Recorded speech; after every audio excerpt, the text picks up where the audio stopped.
There we are. Hi, everyone. Welcome to Nature Check's Arda Campaign, the show where you come for the game and stay for the science. Hi, I'm Sheryl, the Dungeon Master. I'm a PhD student studying ecology at the University of Illinois at Chicago, and when I'm not doing my research, I'm a science communicator and the host of the Roving Naturalist on YouTube. Next, we've got Nancy. Hi, everybody. My name is Nancy. I am normally touring the beautiful country of Ecuador. However, travel doesn't exist anymore, so I have switched to online education in fun bug workshops. I am formally trained as an entomologist, and I play Kay, the rogue, who apparently uses a short bow and not a crossbow. Oops. Next, we've got Cindy.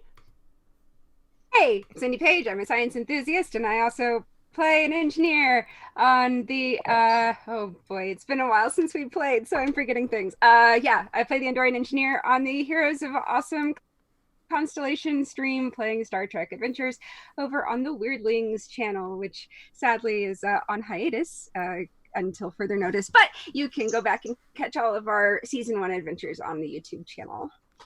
And I'm here playing Nautia, the water method. Next, we've got Ryan. Hi, I'm Ryan. I'm an entomologist. I do plant health care and integrated pest management at a conservatory and botanical garden. And my free time, I do science communication, like this campaign, like playing Animal Crossing with the Monterey Bay Aquarium, which is super fun, and teach a whole bunch of different classes here in Pittsburgh. Awesome. Next, we've got Joe. Hi, I am Joe Ballinger. I'm a PhD student at the University of Wyoming, and I am currently trying to figure out how weeds hurt crops, which is certainly an amazing adventure. And I mean that. It's really, really cool. And I play Lucanus, our resident barbarian, and in my free time, I do science communication like this. I'm a rock climber, and that's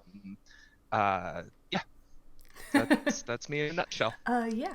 And last but certainly not least, we've got Peter. Hey everybody, my name is Peter. I am a extension agent in Maryland, which means my job is to teach people about agriculture. My training is in entomology, and in my free time I take pictures of bugs and plants. And I play Cedric, the party's resident holy man and condescending dwarf. Cedric's our resident everything. If you're watching Nature Check right now, we appreciate you. As always, if you have any questions for the cast, make sure to put them in the chat so myself or one of the mods can respond. Hey, did you know we're on social media? You can find everyone's Twitter handles down in the reference section below, and you'll see some new names there as well. Our cast has grown to include more friends for the Burn campaign of the Legacy RPG, and the first episode of that this past Sunday went really well. You can, as always, find our campaign sessions in video form on our YouTube channel and in podcast form everywhere. Does anybody else have anything they'd like to plug? Nope. I'll wait till the end of the episode. Oh, all right. Well, I have one more thing I'd like to share. You may have noticed it already today, but our Twitch channel has been auto-hosting a stream from the Of Dice and Dens channel. They're doing 6 RPG one-shots this weekend to support fundraising for a cat shelter in Idaho that normally does an in-person fundraising event at this time of the year, but unfortunately can't do in-person fundraising for reasons. We all here on Nature Check are definitely supporters of animal-themed charities, and you'll be able to see me playing in one of those one-shots. It's a murder mystery tomorrow afternoon. I think at about the same time that the stream starts. My character is an elven rogue inspired by Miss Scarlet from Clue. And when we're done with this game this evening, we're going to go raid that channel because they've got another game happening after our stream is over. So stay tuned for the raid at the end of this stream. With that, I guess we can get started. Everything changed when the gods left Lacedes. The world became a complicated place. For almost a century, people fought with one another and struggled to find new ways of being. The loss of the gods also made the continent of Arda newly accessible to the outside races, and humans from Tenebria established New Seychester as an outpost city on Arda's southern shore. In the spring of 972, 4 young people from different lands encountered one another in New Seychester. Though their alliance was first formed out of necessity, curiosity, and coin, they have now come to trust and rely upon one another as they explore a strange new world. Fletcher, a human wizard, collects samples and takes copious notes about everything they encounter in Arda, as he hopes to publish on his discoveries and make a name for himself. Cedric, a dwarven cleric, came to Arda to share the word of Moradin, but in the meantime, he's met a lot of new and diverse people and learned to rely on his friends when the going gets tough. Lucanus, an elven barbarian, seems either to be running from or towards something, but he hasn't let his dark past prevent him from working with and protecting his newfound companions. Kay, a roguish young woman, is new to the violence and adventure of the broader world, but her desire to make a difference and do the right thing to help the people she cares about pushes her forward. Sleeping deep underground in a dungeon crawl you haven't finished exploring, right next to a room full of stone crypts, seems like a great idea, right? But you needed the rest. After all those spiders in the storeroom threw off your groove, some doors exploded in your faces, and you spent a lot of time investigating the decorated room with the low pedestals and the strange grooves in the floor. You're all waking up at the end of Lucanus's watch, barricaded inside the decorated room. What would you like to do now? Cry. Didn't you start last episode like that too? This is how I start all the episodes. It is overwhelming. Everything's just a lot right now. Uh-huh. Everything's just a lot right now. Can't we all relate? Everything's just a lot right Yeah, yeah. I have no idea what you're talking about at all. now. Lucanus goes over and hugs Kay and, you know, hey, everything's gonna be all right. Here, I found some funny colored arrows to you, and he hands her three bright red arrows and 2 yellow green ones, like a bouquet. Oh, like Okay. a bouquet. Wow, that's sweet. A bouquet of arrows.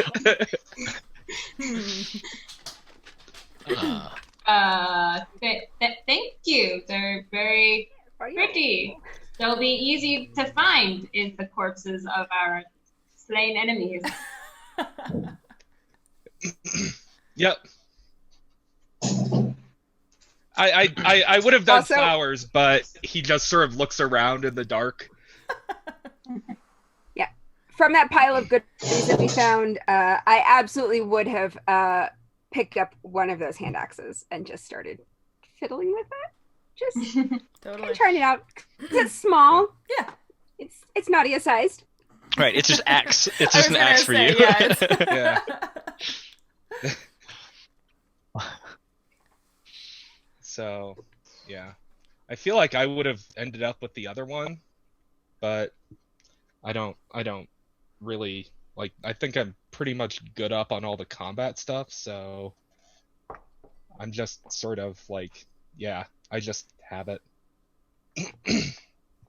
Also, one of those lengths of rope. Oh yeah. I'm gonna take the And I other probably would have unsubtly handed the other one to someone else. Yep, Cedric. Yeah. Mhm.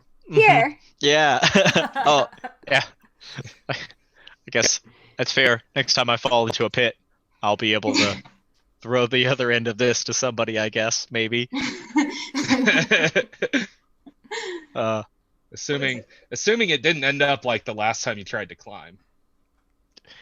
Okay, yeah, look, I didn't... I mean, how was I supposed to know the floor was just going to collapse? I mean, is that the kind of thing that normally happens in dungeons? Yes. Look, I grew up in a cave, and the floor almost never collapsed. It's a well-made Almost never? floor. Almost? Never. Almost never. That almost implies that there's like that is a hazard that you deal with, because There's a like sometimes. no, Mm-hmm. I drive, or no, that's not a good thing to say on D&D. Cedric is going to eat breakfast, and Oh, thank God, my video cut out.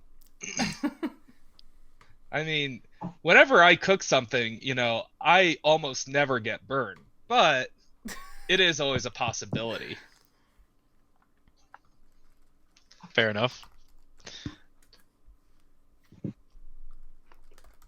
So yeah, I guess while Kay and Lucanus are like comforting each other. Go check out those Sharing a cool moment. coffins. Mm-hmm. Yeah.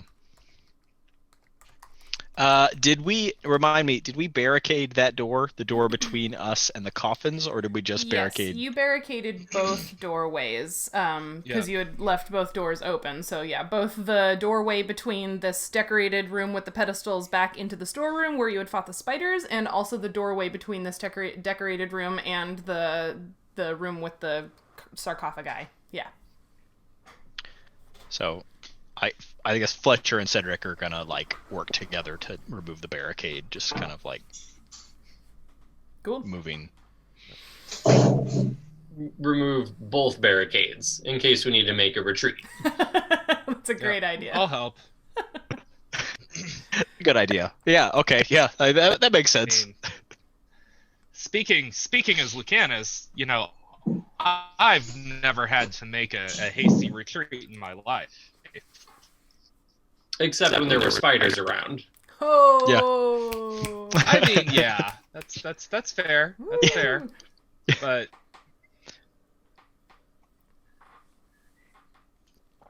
well. So I have the hooded lantern and the candles from what we found, since I'm the one who needs to have lights. So I definitely have lit one of those candles and have the lantern on while we're clearing stuff up in the room, and then when we go forward, I will be definitely holding the lantern. Solid. ooh, this lantern's getting lit. So now that you've cleared the barricades and you've got some light, what are you doing?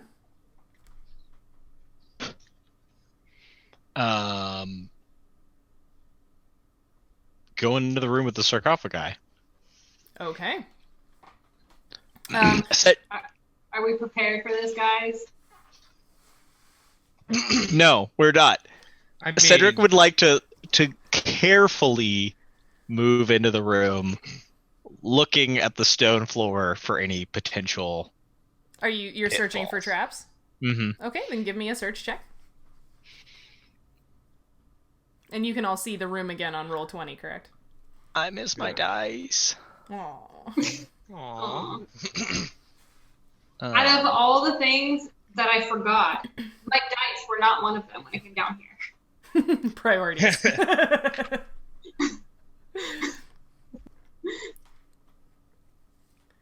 Just double check that worked out right. Yes, that is a 10. That is a 10. Okay, yeah, the floor seems, simple laid flagstone like most of the other chambers, so. Mm-hmm. Nautia is going to resume hovering. Totally. Yeah, I don't see any traps in here, guys. I think it's okay. And I'm going to make my way into the room. Okay. As a reminder for everyone, this room contains 8 stone sarcophagi, each identical in construction and design, and each bearing a bas relief of the Green Man Obed High symbol on the lid. Does it look like we can put those coins on those toggle things on the coffins? Give me a search check on one of the coffins. I got a 15. You got a 15. There does not seem to be a slot or a divot or a recess or whatever for those coins, no. And they're not so really it's not coins, it's just like a little like squarish or rectangular, Okay, so the token. coffins are not coin operated. And No. it doesn't have there's no like loop on it like it would be like a medallion or something like that, No, right? they It's- just look like little talismans. Like, I know there are a lot of cultures where you have like a talisman like that, and you might just like keep it in your pocket and like rub your thumb on it, kind of thing. Like, it's not meant to be like worn or like displayed. It's like just a a rabbit's tchotchke. foot. Yeah. Okay, well, can we search the room to see if there's anything in there? Yeah, you just want to look like around the coffins and things. Yeah, I'll get to opening them eventually. Okay. Yeah, if you're just like looking around the room and like, you know, in between the stone sarcophagi and stuff, yeah, that's fine. Give me another search check. All right. Well, I gotta put my phone level. That's a I got it door, too. right? What's a door? To the left. Here? Yes, that is Yes. a door. Yes.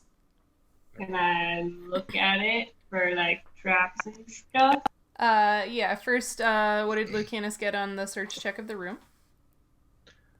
Oh, I got it too on the search check. Okay, yeah, it seems like a pretty empty room other than these large stone structures, like, you know, a few cobby, spiderwebby things occasionally, but not much else in the room.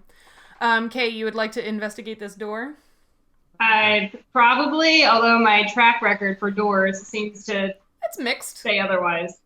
Okay, are you searching it or are you just opening it?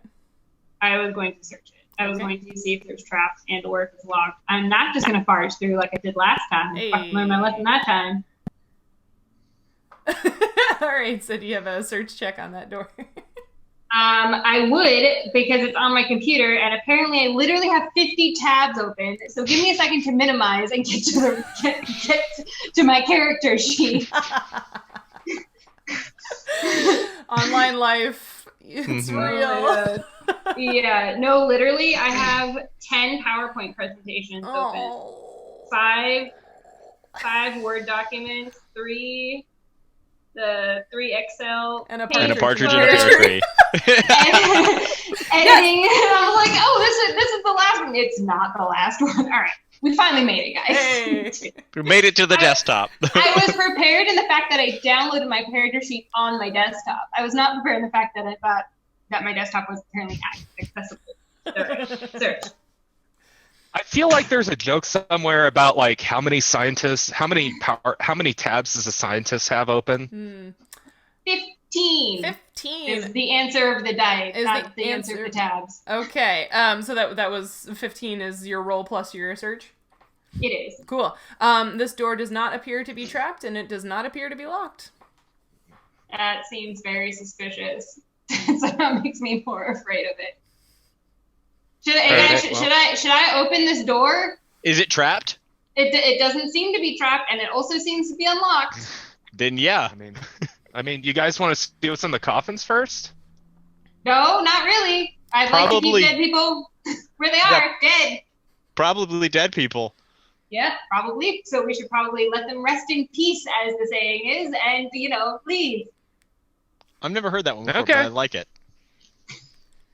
Let people rest in peace and leave? That seems like it could be a saying. Yeah. Well, it is now, so let's leave. Okay, so what's happening? You're opening the door? I'm going to, gingerly open the door and, look, sneak my head around, Okay. peer through the crack. Okay. You open the door, and you see that short hallway, and then another door. Lucanus What is it with these damn doors? is just gonna, It's a- Also, it's a what- structure. get little over by the hallways. door for moral support. And a, Wait. a little hallway on its own is super suspicious. Yeah, super suspicious. Am I? There are two twin girls at the end of the hallway. The door opens up, blood. Yeah. All right, guys. Maybe I should check this hallway for traps. This seems a little weird. Yeah. I've done it. I've made them paranoid. Congratulations. This was Oh, the it took- training wheels dungeon. The dream of every DM. I mean, apparently,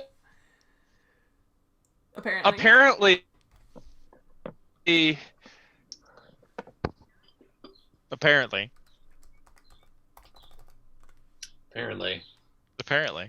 To be fair. Apparently. To What be happened? fair. What To be happened? fair. So. To be I can't tell if we lost him. Wait, What Can I- So, happened? by the way, search this the is hallway? apropos of nothing, but yes, search the hallway. Yes, search the hallway. Okay. 13. 13. There do not appear to be any traps in the hallway.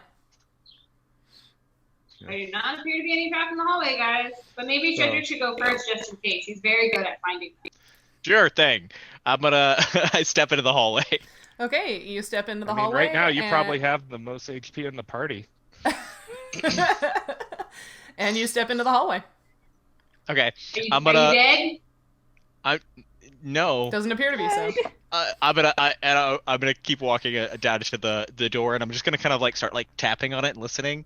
Like, I don't know traps, but Are you doing a search check or are you just messing around? I'm gonna search. I'm gonna try to search the door. All right, give me a search check then. Yeah. Isn't I Okay, the one fancy who looks myself for someone traps? who could spot traps. Sure. Like, I mean, dwarves build So lots of you're traps in their minds. incompetent but overconfident. yeah. So overconfident is correct for my 3. Yeah. Yeah. Plus? Yeah. No, that's a 3 total. Oh, you don't have a search modifier. No, Or I is rolled that... a 3. Oh, okay. It's a 2 plus 1. Oh, all right. Nice. Yes. Cedric is the dwarf who can't find the ketchup because it's like behind the Worcestershire sauce. Cedric, this door does not appear to be That's a trapped, big and it does problem. not appear to be locked. Hey, I think this one is unlocked too. You want to open it? Yeah. Yeah. I'm gonna open it. You're gonna open it, okay. Mhm. And beyond that door, you see this. So beyond that door, you see a broad room filled with shelves of battered books that have not been treated kindly by the passage of time and the damp conditions of a subterranean rainforest structure. Sections of the masonry ceiling have fallen in, leaving rubble on the floor and shelves, and there are a few places where standing water covers the floor. Fletcher, there's books and nerd things. Nerd things. I'm still like standing in the back doorway, being like, everyone else can enter. How about that? Mama didn't We raise could no bring fool. you a book. Would you like a book? I'll come in when I know I can come in and not be encased in spiders or scorpions or something. Cedric, search the room. All right, search the room. Okay, yeah, anybody who would like to search the room, please give me a search check. Can we all Yeah, do it? I specifically want to look at the water. You want to look at the water. Okay, so yeah, if you're doing a Aw. specific search, tell me what you're specifically searching for, or what area you're searching. But you can also just give me a general search check if you'd like to spend. You can spend as much time in here as you desire. I feel like you should have some kind of advantage doing stuff with water. Like, Right. you like know water. You know water. I mean, there's knowledge. I've got knowledge advantages, but not so much search. So Sure. see how that goes. Oh, that's a big 8. A big 8. They look like puddles. It looks, and you look at the puddle, and then you sort of like look up at the ceiling. So it looks like, the structure above the ceiling is mostly soil. So it looks like what? You should not drink it. Probably. But yeah, it looks like above this room is mostly soil, and so like over time with rain and just like the saturation of the soil, it might have gotten heavy or, waterlogged in such a way that some of the masonry fell, and so this is just like water seepage down through the ground from the rainforest above. Okay. And does it seem like it's still pretty clean rainwater, or is it weird like the river water? Oh, as far as whether or not it feels like burny or polluted or anything? Yeah. Yeah, you don't get... What does it taste like? Yeah, you don't get any of that. It does not. It does not remind you of the river water. This seems like I said, it seems like rainwater that's seeped down through the soil. Yeah. Don't drink it. I got a 16 on my search check. You got a 16 on your search check. Yeah. So again, there's puddles all over the floor and a lot of rubble, and if you start looking at the shelves themselves are, kind of waterlogged and mildewy and falling apart, and most of the books in here are just, they're destroyed. The leather is all warped and gooey and weird. The pages are soaked, or at least, whatever writing had been on them is now completely illegible. There's a lot of stuff in here, but it just seems mostly destroyed.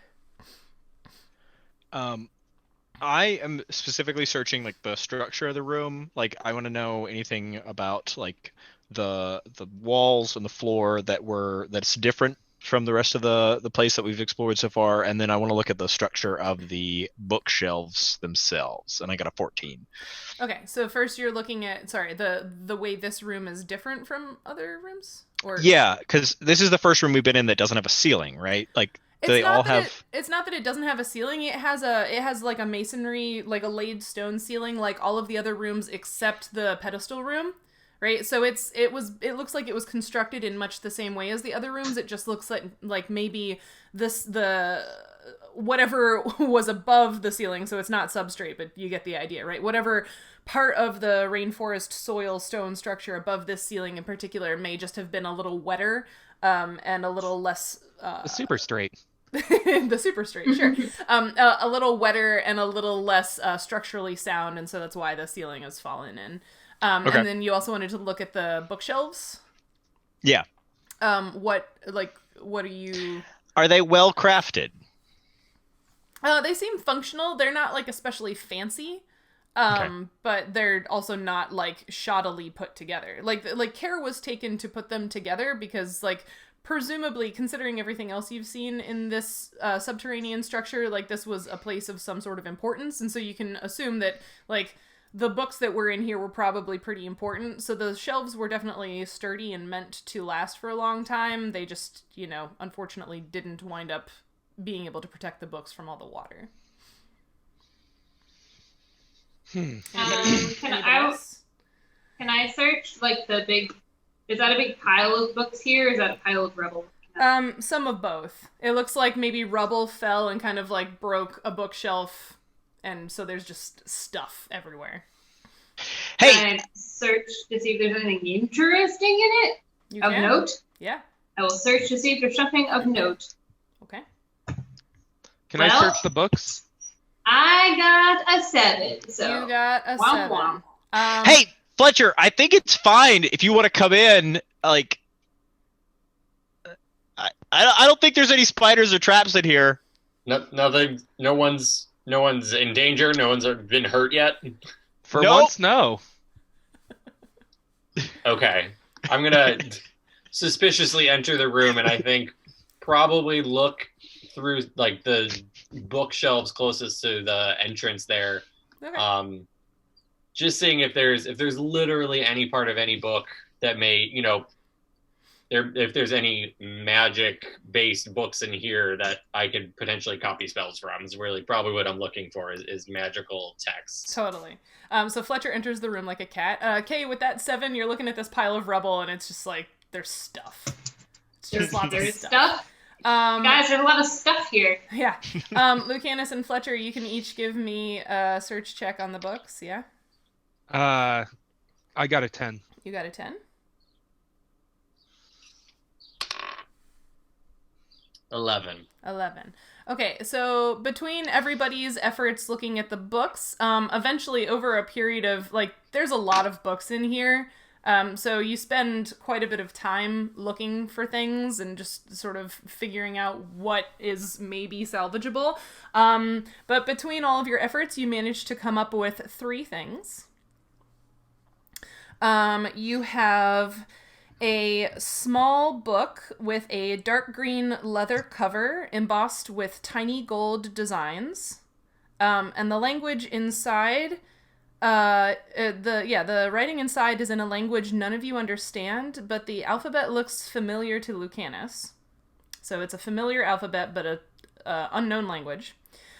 You find a large book with a red leather cover that appears to have regular slits cut into it on both the front and the back. The covers are held closed with 2 vertical and 2 horizontal bands of iron that appear to all be controlled, or like you could release them by use of a metal lock on sort of like the, like the page opening side of the book. So it's like a diary in the way it's closed. And then you find a medium-sized book with a fawn-colored leather cover stamped with geometric designs. The writing inside is in a language none of you understand, but the alphabet looks familiar to Cedric. So again, familiar alphabet, unfamiliar language.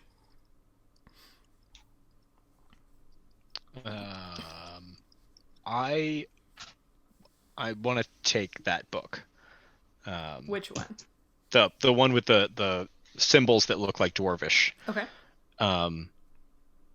Yeah. I'm gonna hold on to this one in case. I mean, does anybody mind if I hold on to this one? I think that some of these symbols are dwarvish, but I don't recognize them. So, I mean, does anybody mind if I take this and maybe show it to some of the brothers back at the temple? Is that cool with everybody? All right. It's not my book. I don't give a shit. Yeah, I definitely am gonna put that in my backpack. Okay. Actually, I'm gonna like wrap it up in a spare shirt to protect it, and then put it in my backpack. Okay. How about this other one? Has anybody found like a key yet? I don't know. I can try and lockpick it, maybe. I'm gonna put the green and gold book into my backpack. You're taking the green book with the alphabet that's familiar to you? Okay. Yep. Was there a key in one of the other rooms? I feel like we found a key, right? Our dungeon master's blank face. What? Maybe you did. Maybe you didn't. I don't have anything. Did we find a key in one of the other rooms? In like one of the first rooms? It should be in someone's inventory. I was gonna say, do any of you have a key in your inventory? If someone picked it up, I didn't pick. Is somebody in the chat remember if we found a key last time? Somebody. I thought there was. Also, if those books, if it's, as long as it's not magical and that's obscuring the meaning of the language, if either of you want me to kind of try to see what it's about, I do have a spell for that. Oh, really? Oh. Yeah, I'd really appreciate that. Sure, I could use that. I feel like both Lucanus and Cedric like pull their books out at the same time and just kind of like, what? No, No, Cedric, you go first. All right. Thanks. I can spend about 10 minutes on each book, so it's fine. Oh, that's really quick. I definitely can't read a book in 10 minutes. That's really impressive. I didn't say I could read it in 10 minutes. I said I could spend 10 minutes on it. Oh, okay. Well, here you go. Cedric kind of like holds it out awkwardly. To be honest, I'm surprised Cedric can read at all. He's a man of God, a man of the word, a man of the cloth. For a man that could quote the histories of his religion to you. The only thing that Cedric can't read are emotions. Ooh. Mm-hmm. Yeah. Yeah. Any kind of signals. Emotions and Cedric. social. Yeah. Harsh crowd. Cues. Yeah. Harsh crowd. Yeah, Cedric didn't have a lot of friends growing up. He did a lot of reading. Aww. I feel attacked. Me too. We're all on the same page here, I imagine. So Fletcher, would you like to spend some time investigating these books? Yeah. So I will. Well, I'm going to say. Well, Lucanus, will you hand me that book too, so I can just jump in between the two of them when I need to? Yep. Hands Fletcher the book. Okay. Okay. So if I have both of them, while people are doing whatever, I will cast Comprehend Languages. And so I can spend 10 minutes on each book trying to just get the gist of what it is, maybe try to find like title and flip through it and see what I can read so we at least have more info about them to continue finding out more later on if we can. Totally. Sounds good to me. Does Comprehend And Languages let you know what language it is, or does it just let you understand it while you're looking at it? No, you can just understand what it is, as long as it is not magical. If there's no magic like obscuring what it is, you can read and listen, hear, understand any spoken or written language. And so I can get through 10 pages, 2,500 words of each book, doing this, just kind of like flipping through. Okay. So I will do that with the 2 books. You will do that. Okay, so the medium-sized fawn-colored one, stamped with the geometric designs that has an alphabet that looks familiar to Cedric. That book is called Life of the Hnubpubzuv. What? I'm trying to need you write to spell things, that. Cheryl. Okay. I'm trying to take notes, and then you say things, and I'm like, I don't know what the hell I'm supposed to write. So if you were to ask Nautia, she would tell you that the Hnubpubzuv is... That's the name of that's the forest. That's where we are. Well, that's up there. Yeah. Yeah. So that's... I'm just trying to figure out how to type it into my notes, because I don't know what the hell that is. Yeah, there's a lot of H's. Cindy, I feel like Cindy can that's tell what I you. was Naughty concerned and certainly about. could not. No, it's HNUB space POOB space ZOOV. Oh, and that's not how I spelled it at all. That's No, actually it wasn't what I was typing that's at a real all. language. It's in Hmong.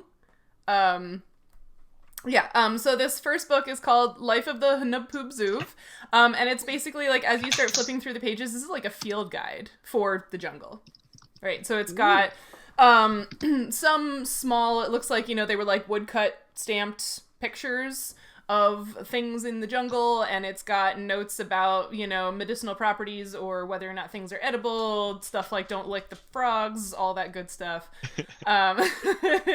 So that's what's in the fawn-colored book. Which is actually helpful to this party. Well, we've got Nautia. Yeah, if I'm looking over his shoulder, I can probably recognize a lot of the pictures, right? Yeah. Yeah. So the second book, the dark green one with the gold designs that's in an alphabet that Lucanus understands, is called Tales of the Father. And when you open it up and start flipping through the pages, as you skim through this book, it's filled with larger woodcut illustrations and fairly large text as well. It appears as if it might have been a children's storybook or something similar, and I am about to send you the link so that you can read it. Wait, all of us or just Fletcher? I'm gonna start with Fletcher. Okay. Because where should I look for the link? in your email. Email? He's the Okay. one reading it, yeah. But yeah, it appears to be a children's storybook or something like that. It's basically like a Just So Stories kind of book. Not very large, like I said. Yeah. Boop. Oh, Sent. there's another. Okay. There's another door. Oh, like It goes to the hallway. yeah. It I feel like Cedric says all this out loud, like while he's figuring it out. Like he's like goes over like I'm giving Ryan time to yeah, totally. or while Fletcher's reading, Cedric gets bored. Starts wandering around the room again, like jiggles the handle. Is this door locked? Which one? The one at the other end of the library? Mm-hmm. Oh, please don't let it be trapped. Did Kay search this door yesterday? She did. That's the one that you like swung your hammer at and it bounced off. Yes, right. Yeah, so it's locked. Yeah. Okay. Can I unlock it from this side? Or is it You can check out the lock. Do you want to try an open lock? Can you do open lock untrained? I don't think so. Can I smash it open with my hammer? You can certainly try. I can try and open the lock. Cedric stops like mid-swing, like 3 inches from the lock, and is like, "Oh right, yeah, I always forget that you can do that." Yeah, well, let me try that first, and then if that doesn't work, then by all means smash it. I don't care. Okay, yeah, come give it a shot. Yeah. Yeah. How about I will attempt to unlock the door. As soon as I under open the lock. So, hold on. Jerk. I obviously I like also like gave it like a cursory look over from this side to make sure there isn't like a crossbow pointed at the Totally, like yeah. some kind of. I got a 23. You got a 23 to unlock it? Uh-huh. It unlocks smoothly. Wait.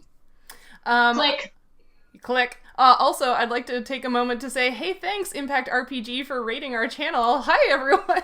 That's a lot of people watching all of a sudden. Yay! They have not died yet today, so here we are.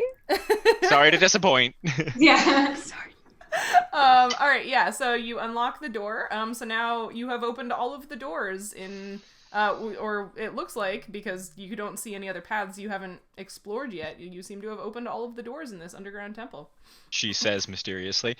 Yeah, so Cedric like opens this door and it's like, oh, this connects back to that hallway that we came through yesterday, everybody. Yep. We could have saved ourselves a lot of time with those spiders. All right, so you have checked out the fawn-colored book and the small dark green book. You still have the large red book with the iron bands holding it closed. Yeah. Can I just kind of poke around some of the rubble and just to see if I can find anything that looks like a key? Yeah, give me another search check. Yeah, because that always goes super well. Oh. 13. 13. Yeah, that -2 kills me every time. Yeah, so you spend some more time sort of poking amongst the rubble and the destroyed books. You don't see anything. You don't really find any pieces of metal at all. Certainly nothing that resembles a key. Yeah. So can I look at it? Is it something that can be picked open? Yeah, it certainly looks like something that could be picked open. Is it magic? Is what magic? Can you booby trap a book? In Dungeons and Dragons, you can booby trap anything. Oh, yeah. It could be a mimic book. Little do you know that you've been booby trapped.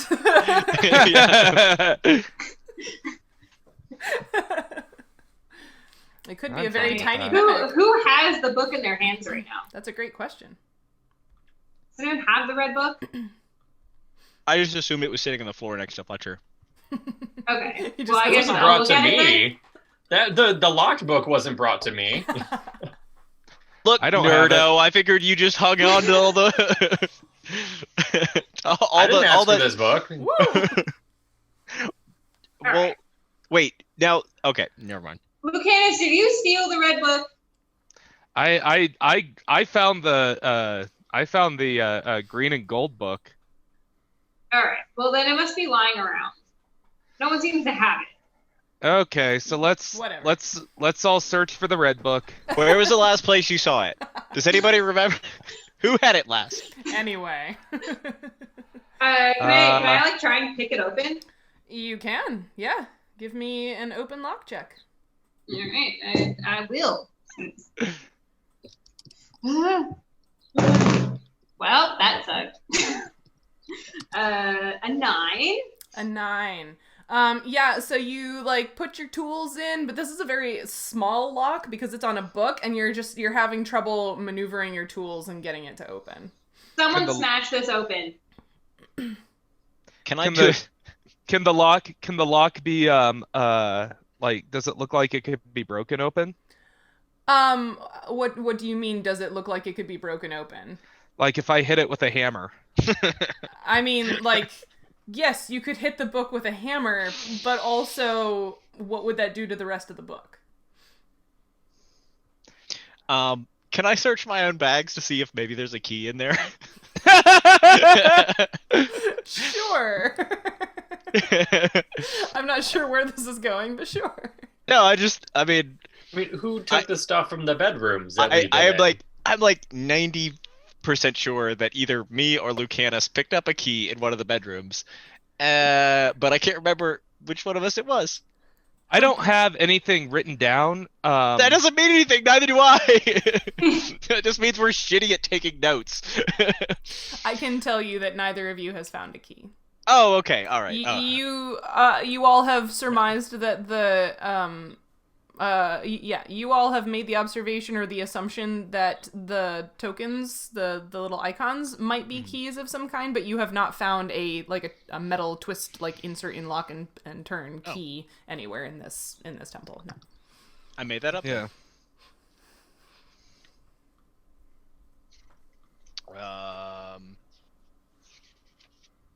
Maybe we can find somebody back in New Seychester who can unlock it for us. Wait, Fletcher, are you done reading that book?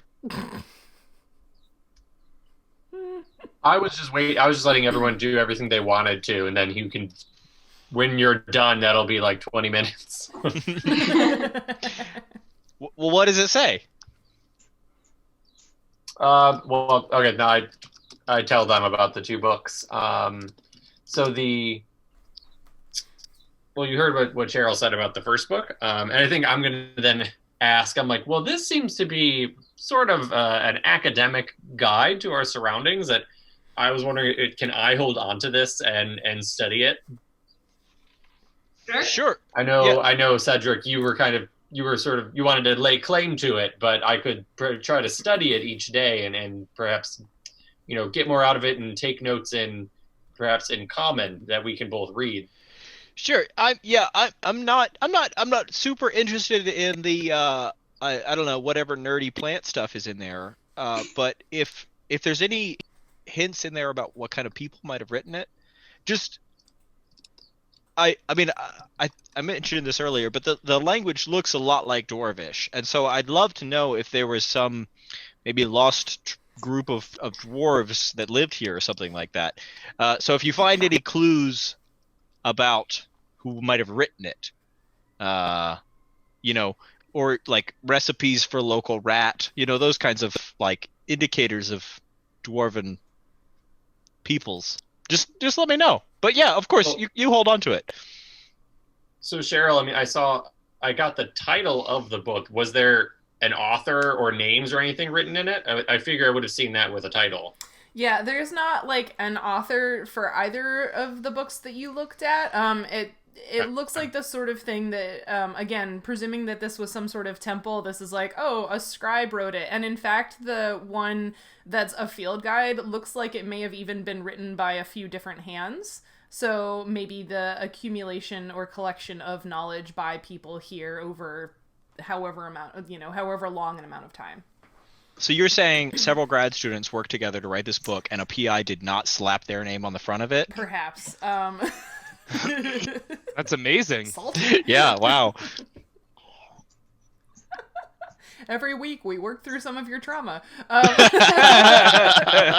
really just therapy for all of us. You should have heard the grad student discussion that happened during the burn campaign on Sunday. Oh my goodness. There was talk of dangling grad students down elevator shafts to try to lure monsters out into the open. It was great. Yeah, just wait till Fletcher gets a couple of grad students. What do you think you are? They are perfect cannon fodder. We are.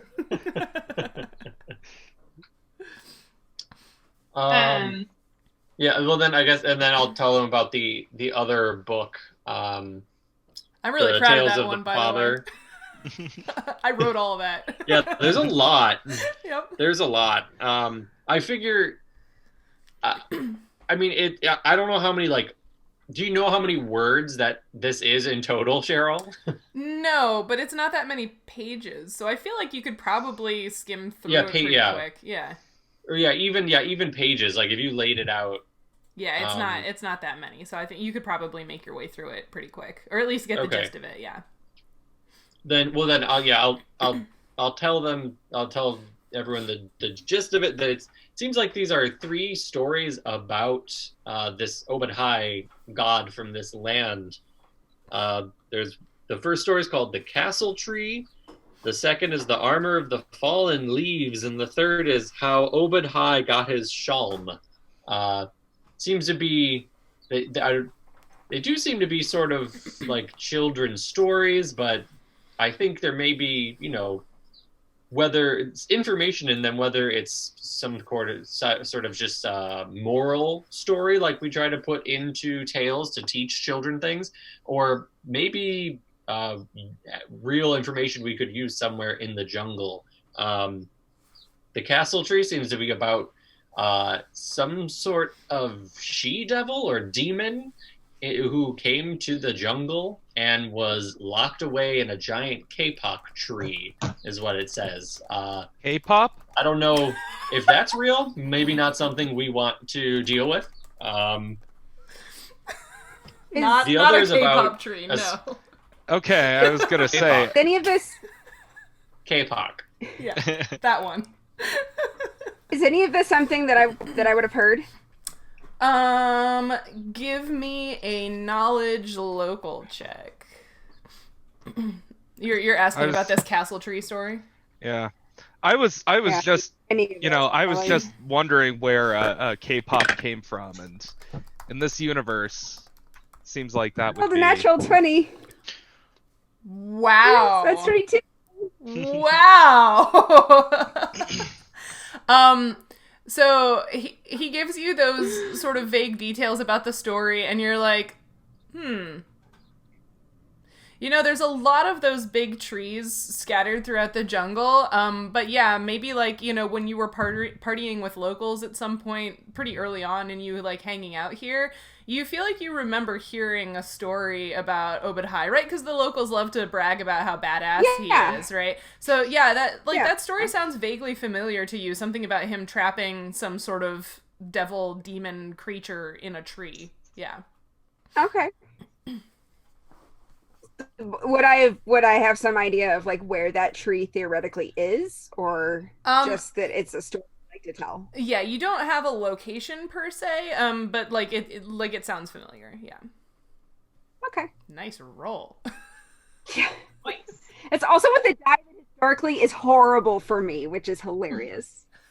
Why would you roll with that dice? Because I had a feeling it was waiting for the right character, and apparently it was. Oh, it's the Nautia Aw. die. So now it's the Nautia die. I mean, it's the right color. Oh, yes. perfect. See, it's all about the color. It's yeah. All of It Like- is. Gotta align those chakras chromatically. Mm-hmm. Look, we're just not going to discuss all the dice that I have and the things that I do with them because they have absolutely no basis in reality or science, but Okay, Laura. Thank you. yeah, no, that's me. No shame. All right. Yeah. What else? I'm so curious about this book we can't open. Cedric, look at it. It's metal. You do metal stuff. Okay. Okay. I do that. Okay. You have craft stone and metal, right? Yes. You could give me a check on that to think about this book. I'm gonna think about this book real hard.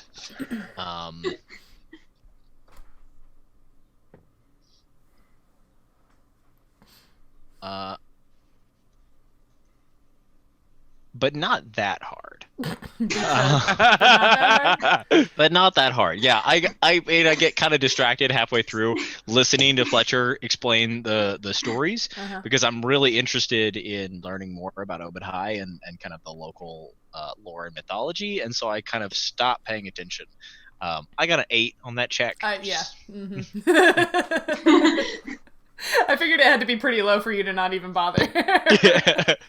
Yeah. Okay, yeah. Is it metal? Is it metal? I mean, like I said, they're bands of iron, but you don't necessarily have any thoughts immediately on what to do with it. Sure. Yeah. The metal is definitely iron. He hands it back to Kay.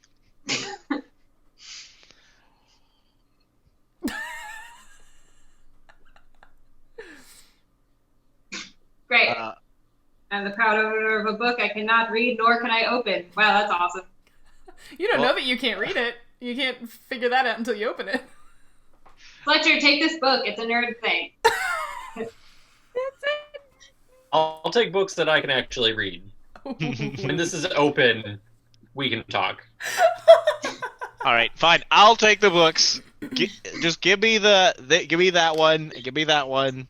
You keep the third one. I'll carry the other two. I'm carrying this one. Oh, you're carrying this one? Okay. Fine. Yeah. I'll carry the one. I want to... Lucanus is holding on to the one that looks like it was written in not Elvish. In the Elvish Fletcher. alphabet. Yeah. Okay, so Fletcher- Lucanus has the green one. Fletcher has the fawn-colored one. I'm and gonna keep the one Cedric has wrapped the in red iron. one. Okay. Mm-hmm. Cool. All right, so what else can we tell about this book of fairy tales? The Book of Fairy Tales. Well, Fletcher hands it back to you, and you have this book that's written in your alphabet, but not in a language you understand. It's got a nice dark green cover with gold symbols on it, or like tiny gold designs on it. Oh, okay. pretty I thought woodcuts. we were gonna go through like all three of the stories. Okay, all right. Well, I you mean, could ask Fletcher. yeah, you can Fletcher's ask read Fletcher. them. You have I questions? can, but you all started doing other stuff after I explained only one story. So Sorry, I got distracted. Sorry. I'm listening. So now you want to know? I Yes. didn't participate in those conversations. I was waiting for you to continue. And he points at Cass. He casts a pointed look at Cedric and Kay. Well, the second The story. sort of barbarian, I'm not happy and my internet just cut out look. Oh. Well, the second story might, if true, be of interest to you and Cedric. It seems to be called "The Armor of the Fallen Leaves," and it's about Ilana in this world making 3 pieces of this wondrous armor out of leaves from the jungle and presenting it to Obed High. And when you ask the armor to hide you, it basically, you disappear into the leaves around you, as if, it described mice and insects disappearing into leaf litter. And it basically will hide you and protect you. So if that is more than a fairy tale, I would think our 2 fine warriors might be interested in that. Yeah, that sounds super handy. And the third story seems, to me, at least right now, from this reading, the least informative of the 3. Basically was about Obed High trying to sleep, and everything in the jungle was making noise. And then the reeds and the mud by the water was comforting and quiet, and that allowed him to go to sleep, was what I got so far. I could try reading again, but not today. I don't have the spell to figure out this language again. Not today. All right, yeah. We might be able to get more of that about it later on. All right. I was kind of rushing at the end there. That was towards the I could feel the spell wearing off. I'm just going to write down third story is about how Oben High has insomnia. All right. On a side note, like when I do tours and stuff, a lot of people are actually surprised at how loud the jungle is. A lot of people think the jungle is going to be quiet, and they're like, "I can't sleep. It's so loud." Like that was a thing. I was like, there are animals out there, and we do need to talk to each other. So Yeah, That's actually the beginning of that story, is that Obed High was asleep and he was woken by the sounds of all of the living things being so loud, and he kept asking them to shut up, and they wouldn't shut up. I mean, a lot of animals just, you know what, they like to have sex, and they like to ask about it very, very loudly. Oh, one of my just like defining memories of all the times I went camping as a kid was just those particular birds that just really love just very repetitive bird calls in the middle of the night. So, in the middle of the night. Maybe it wasn't a bird then. Yeah, there's something Maybe it was a frog? No, I'm trying to remember what it is. It's either, I don't think it's the middle of the night. It's either right after dark or right before dawn. I can't remember. Yeah. But there's one The that dawn chorus.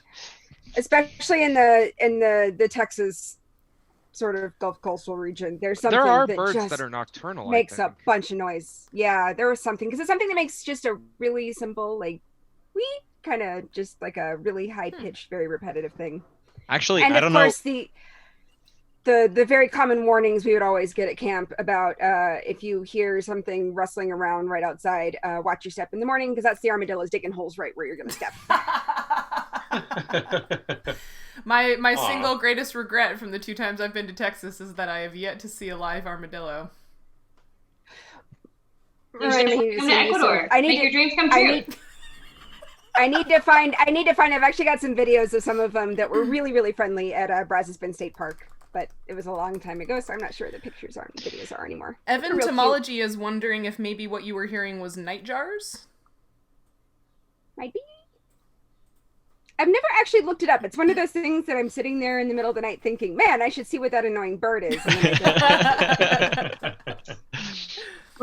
So when I was living in the jungle, I had a crimson rumped toucanet sitting outside my room, and at 5 o'clock in the morning, it would make like the sound of an alarm clock. It would just go from 5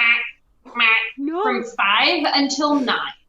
I've got the spring Amazing. peepers going here, which are like not anymore. They're kind of past peak, but during their peak, it's like actually painful to sit on the porch outside. I was gonna because they're say, so loud. listeners of our podcast will notice in the episode 18 of the Arda Campaign and episode 1 of the Burn Campaign, you can hear the peepers through Peter's microphone. Sorry, They guys. No, don't apologize. They were just that loud that, like, even though you're inside and the mic is right there next to your face, like, you can still hear the peepers, and I think that's really cool.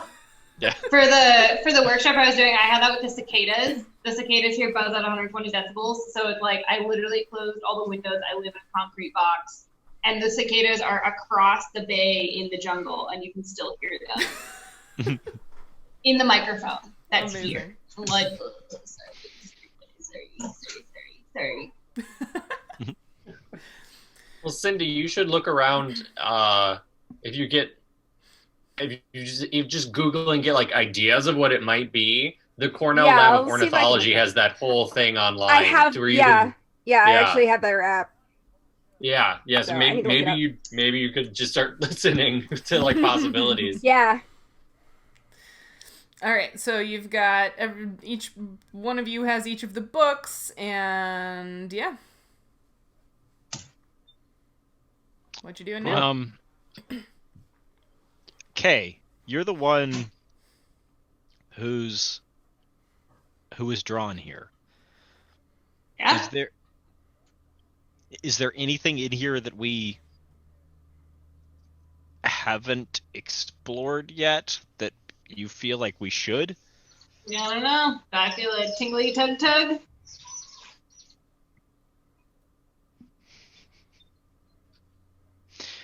How many of the talismans have we found so far? 2. Does anybody? Two.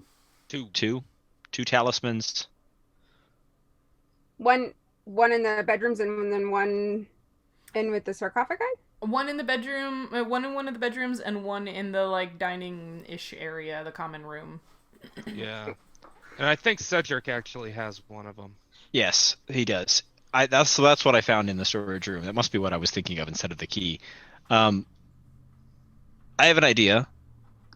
I'm gonna wander back into the room with the pedestals and just put one of the talisman that I have on the pedestal and see if that does anything. Okay. On which pedestal? I have these colored arrows as well. I don't know. They look colorful. I guess the pedestal, the northmost pedestal, the one that is closest to the door. Like, I'm just gonna kind of wander back into the room, and I'm just gonna kind of like casually, like, maybe this will do something. Okay. Yeah, you put it back down on the pedestal, and you stand back and wait for a moment. Nothing seems to happen. Okay, I kind of like push it around a little bit to see if like maybe that does Find something. the sweet spot. Yeah. Mm-hmm. Maybe it's a Captain Planet situation and we just need multiple of them. say, I look at Fletcher, I'm like, hey, this book with a lock, someone would have had a key to this, right? Like, they wouldn't have just put a random book with a lock in a shelf. Do you think maybe one of those dead guys in the next room over has a key? Could be in the sarcophagus. If somebody went through the trouble of locking up a book, I would think it means they wanted to be very careful about whoever got to see it. So I think that's probably a good guess. It's either hidden somewhere else in here, was taken out of here by somebody, destroyed, or put somewhere that nobody would really think to go looking for it. Like perhaps it was buried with somebody back in that room. You think this book is important enough to maybe like try and find the key? Do you think it'll help us now? Yeah. We might have to desecrate some graves. Yeah. Oh. I want to go looting. Oh boy. Oh boy. I do not want to fight. And this is Joe saying all that, not things. necessarily Lucanus. Well, Kay, we're not going to be much help moving those giant stone lids, so we'll let the big one go in and do it. That's a good idea. And there's a door, so if the crazy skeletons come up and try and kill us, we can just close the door. Close the door. Yeah. All right. Lucanus, go open one of those lids. All right. So I'm gonna go and. Oh wait, I mean maybe we should actually have an actual plan before you open up one. Well, in case something happens, we probably don't want to be in this library. If the other door to get out of here is still locked or trapped and we can't get out, maybe I opened it. Oh, did we open that one? Mm-hmm. I opened it, yeah. Okay. It's fine. It leads out into the hallway, so we have an escape plan. Okay. All right. So well, it's something. If we are worried about something else happening in here, since we were already rather devastated by some small arthropods, perhaps we should be tactical about this and be present in both rooms around the grave room, so that if something comes out, we are sort of pincering it. That's a good idea. So we could like close one of the doors. And then we're not all trying to get through a hallway at the same time. That's a good idea. All right, Who goes where? You can put your figurines wherever you would like to post up. Oh boy. I want to hang out with Cedric, I think. I mean, wouldn't it make sense to have like a big dude in the front and then one of us like squishy people in the back going pew pew with one of our... In case it's not clear, Cedric is still in the pillar room, like moving his talisman around. Kay could go over there. I could go over there. I'll go over there. It kind of makes sense for for me to start checking the ones by the door first and then working their way out. So if Cedric like wants to hang out by this door and then you guys want to hang out down at the far ends, like in the from the pillar room. I think it looks like what we've got right now is Cedric and Kay at the door of the pillar room looking into the crypt room, and then... Nope, Cedric is, to be clear, Cedric very is focused on the pedestal. pillars. I'm sorry. Mm-hmm. Okay, so Kay is looking through the doorway from the pedestal room into the crypt room. Cedric has his back to the doorway to the crypt room. Fletcher is at the doorway between the library and the little short hallway that leads to the crypt room. Cedric, I don't know what you're doing, but I don't think it's worked yet, and I think Lucanus is going to, open one of those dead people graves, so you might want to be prepared for, a dead What? person. No! What? Hold up. No, you can't just go desecrating graves, Cedric walks back. I don't think we're desecrating anything. We're specifically looking for the key to open the book, because it might help us figure out what's going on. Yeah, you've seen Legends of the Hidden Temple, right? You don't know that opening these graves, they might violate some kind of, burial rite for these people. Can we ask, permission? Can't we say we're sorry? I don't know. Does anyone of you have an ability that allows you to speak to dead people? I don't know, you could open up the thing and then be like, hey, sorry, spirits of this stuff. Could you, like, if any of you have a key, that's all we're looking for. Oh, you just want to apologize for desecrating a grave? You think that's going to make it better? That was the plan. I personally always ask forgiveness rather than permission.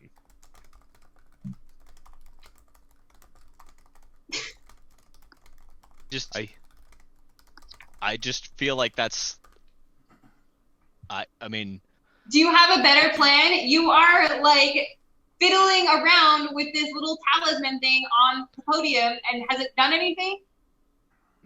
Sorry, my plan was just like we could leave. Like we could just leave.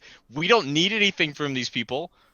Like you guys want to desecrate a bunch of graves because you don't have the patience to wait until we go back to town to get a locksmith to unlock a book. I mean, like what kind of like nerd stuff could be in this book that's so important that we need to know it now?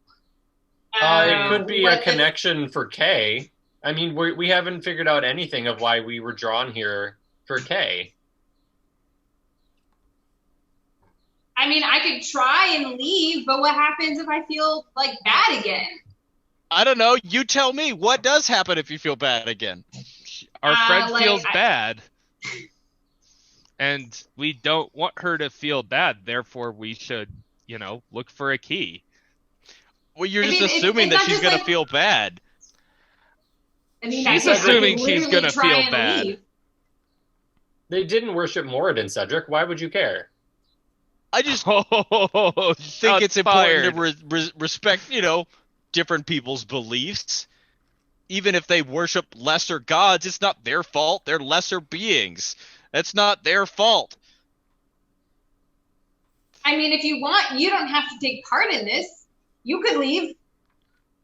That's true. You want to go wait outside? You want to wait in the car? I'm going to go wait in the pillar room. Oh my god.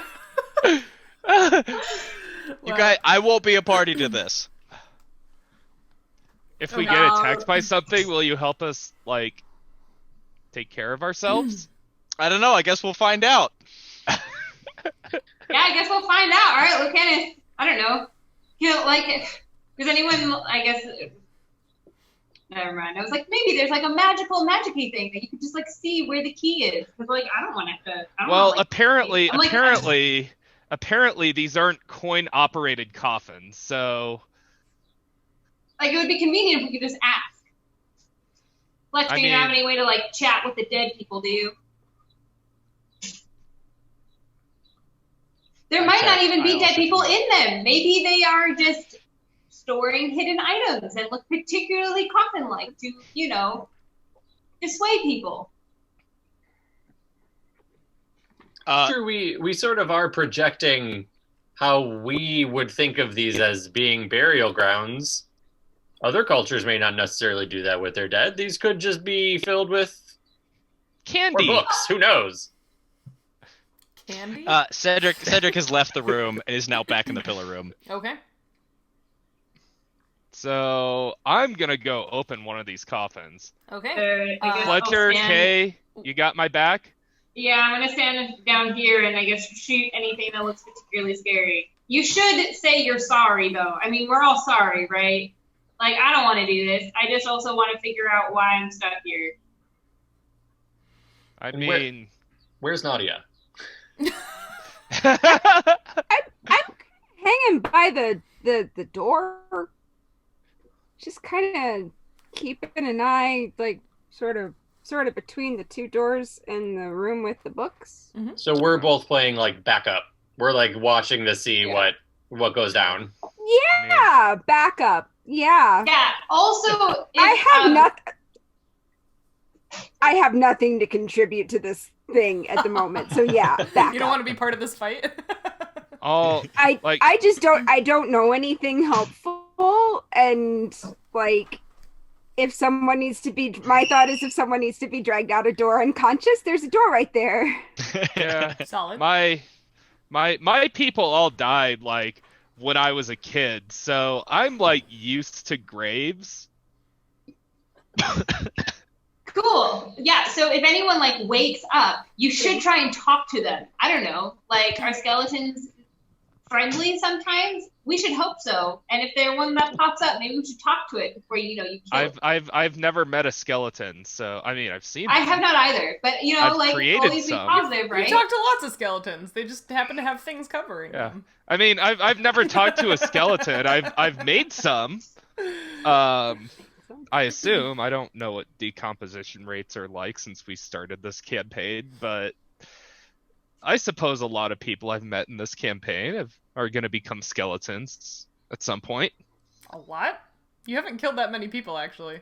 Really? Well, I mean, you haven't killed any, like humans or elves or whatever since the start of the story. But I'm assuming you killed the fish people, and you killed that orc and some goblins. And the orc. Uh-huh. Yeah, the orc, the goblins, the gnolls, the fish people, the gnolls. Yeah. I am assuming those are all vertebrates. They are, indeed. Therefore, they are going to have skeletons, and because I killed them, and because they have skeletons, I have therefore created skeletons. Fair enough.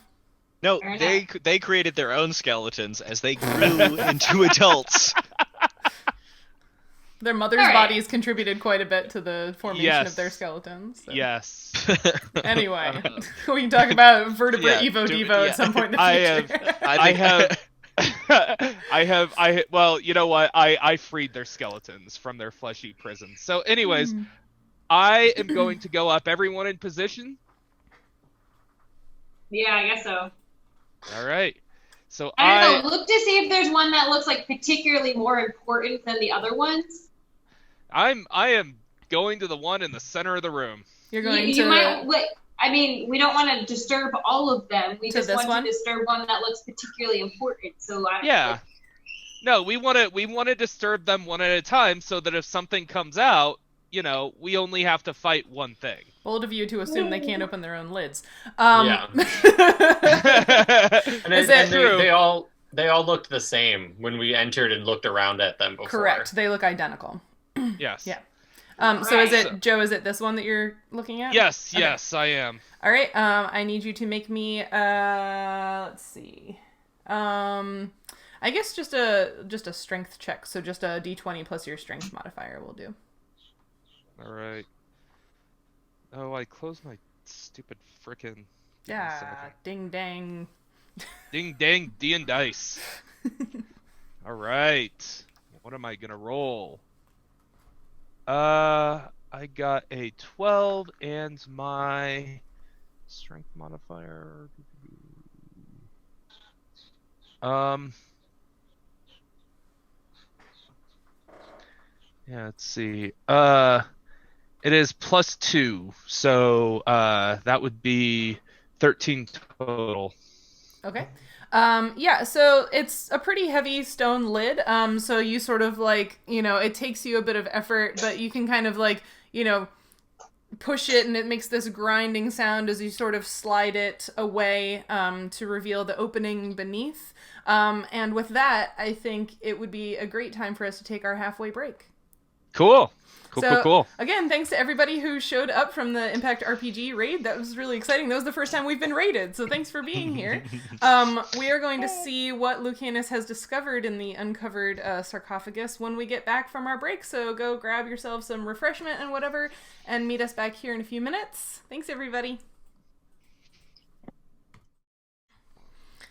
Whoop, that was the wrong screen.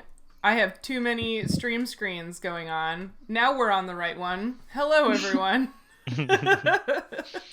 We're back. Click the wrong button. Won't be the first time, won't be the last time. Hello, thank you for those of you who stuck around. I hope you got a snack or something. I made myself a milkshake. It's wonderful. We're ready for the second half of the game. So Lucanus had just... pushed aside the lid of one of the stone sarcophagi in this crypt chamber. Remember, there were 8 of them. And inside the sarcophagus, Lucanus, you see a skeleton surrounded by a thick, waxy substance. The bones are a darker yellowish gray and obviously laid out in a ceremonial manner. Wait.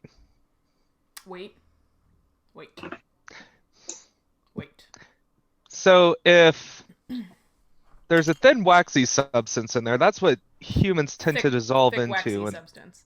Yeah. And if the bones are laid out in a ceremonial manner, does that mean that they were chopped up before they were put in there?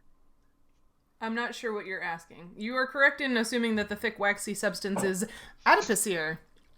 Or what happens when the fat from a body, and it's not just humans, but the fat from any animal body, reacts with water during the decomposition process.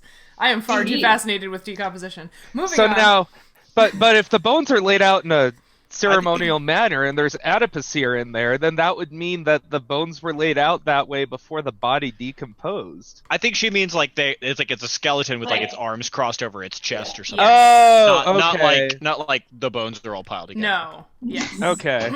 I was gonna say that is a weird burial ritual, but strangely I'm here for that. Is there any key? Would you like to search the body? Yes. Give me a search check. 16. 16. The casket, sarcophagus, whatever, seems to be relatively empty except for this body and the adipocere. But this figure is wearing a very simple but beautiful silver necklace, and the tiny pendant on the end of the necklace, where it lays on the skeleton's chest, is that same symbol. These guys really loved Omen High. Did you find anything? I Sorry, when I say same symbol, I'm so sorry. You have two symbols you're working with now. The swoopy symbol. The one that is tattooed on Kay's shoulder. Sorry. That was my mistake. I found a necklace with your tattoo on it. Oh, that's weird. You wanna see it? Yeah, I guess, but we're not gonna take it because I'm pretty sure that's bad juju.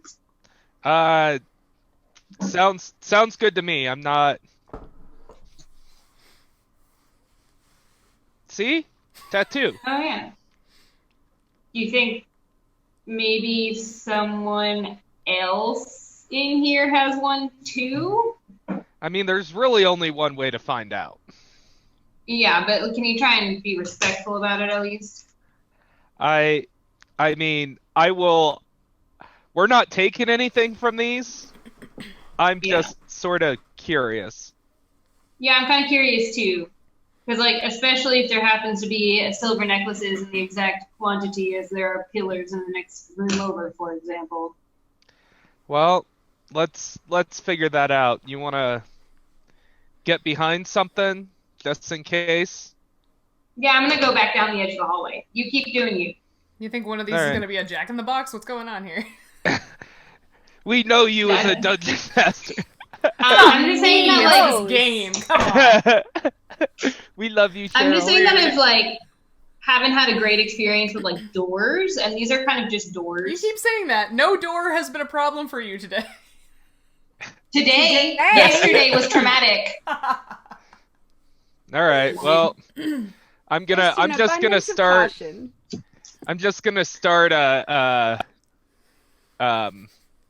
opening one. I'm gonna go the one to the left. So this one? Yeah. Okay. Give me another strength check to open the lid. Yeah. I got a 20.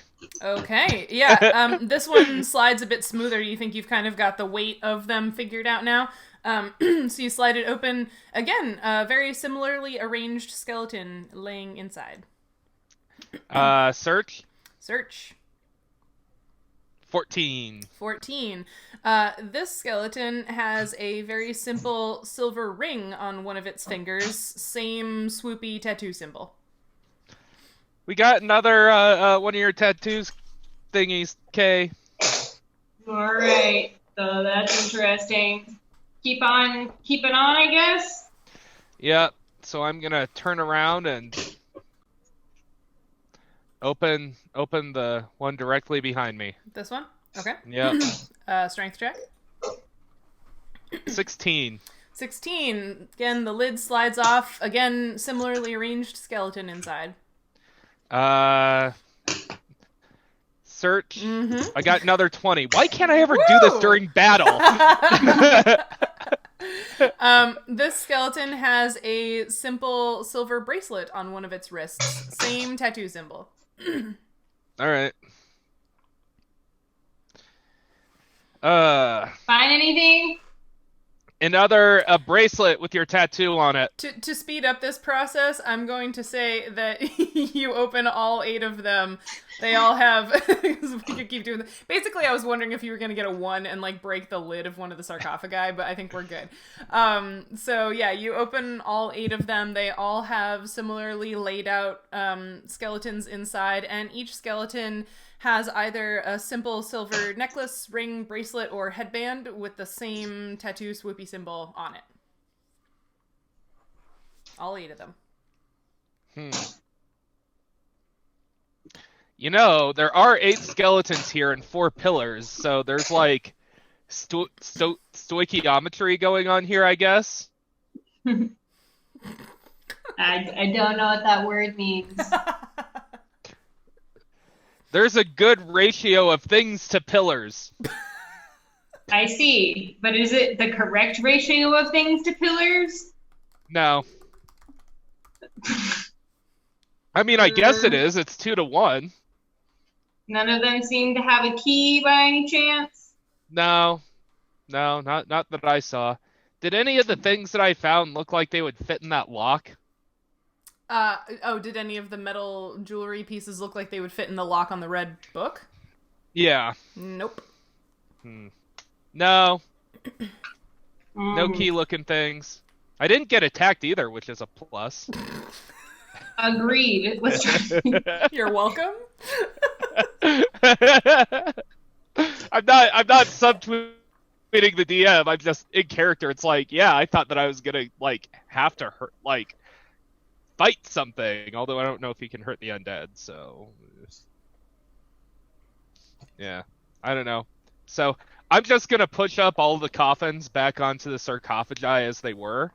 I don't feel like I need to roll for that if I don't need to roll to search everything. No, you're fine. All right. So, yeah. Although I don't know if anybody wanted to make observations of the skeletons themselves. No. Fletcher, you want to look at these dead folks? Fletcher's not into anthropology, documenting burial rites of unknown cultures. I mean, I'm not a necromancer. You sound offended. Can I just do like a quick perusal and see if I see anything familiar?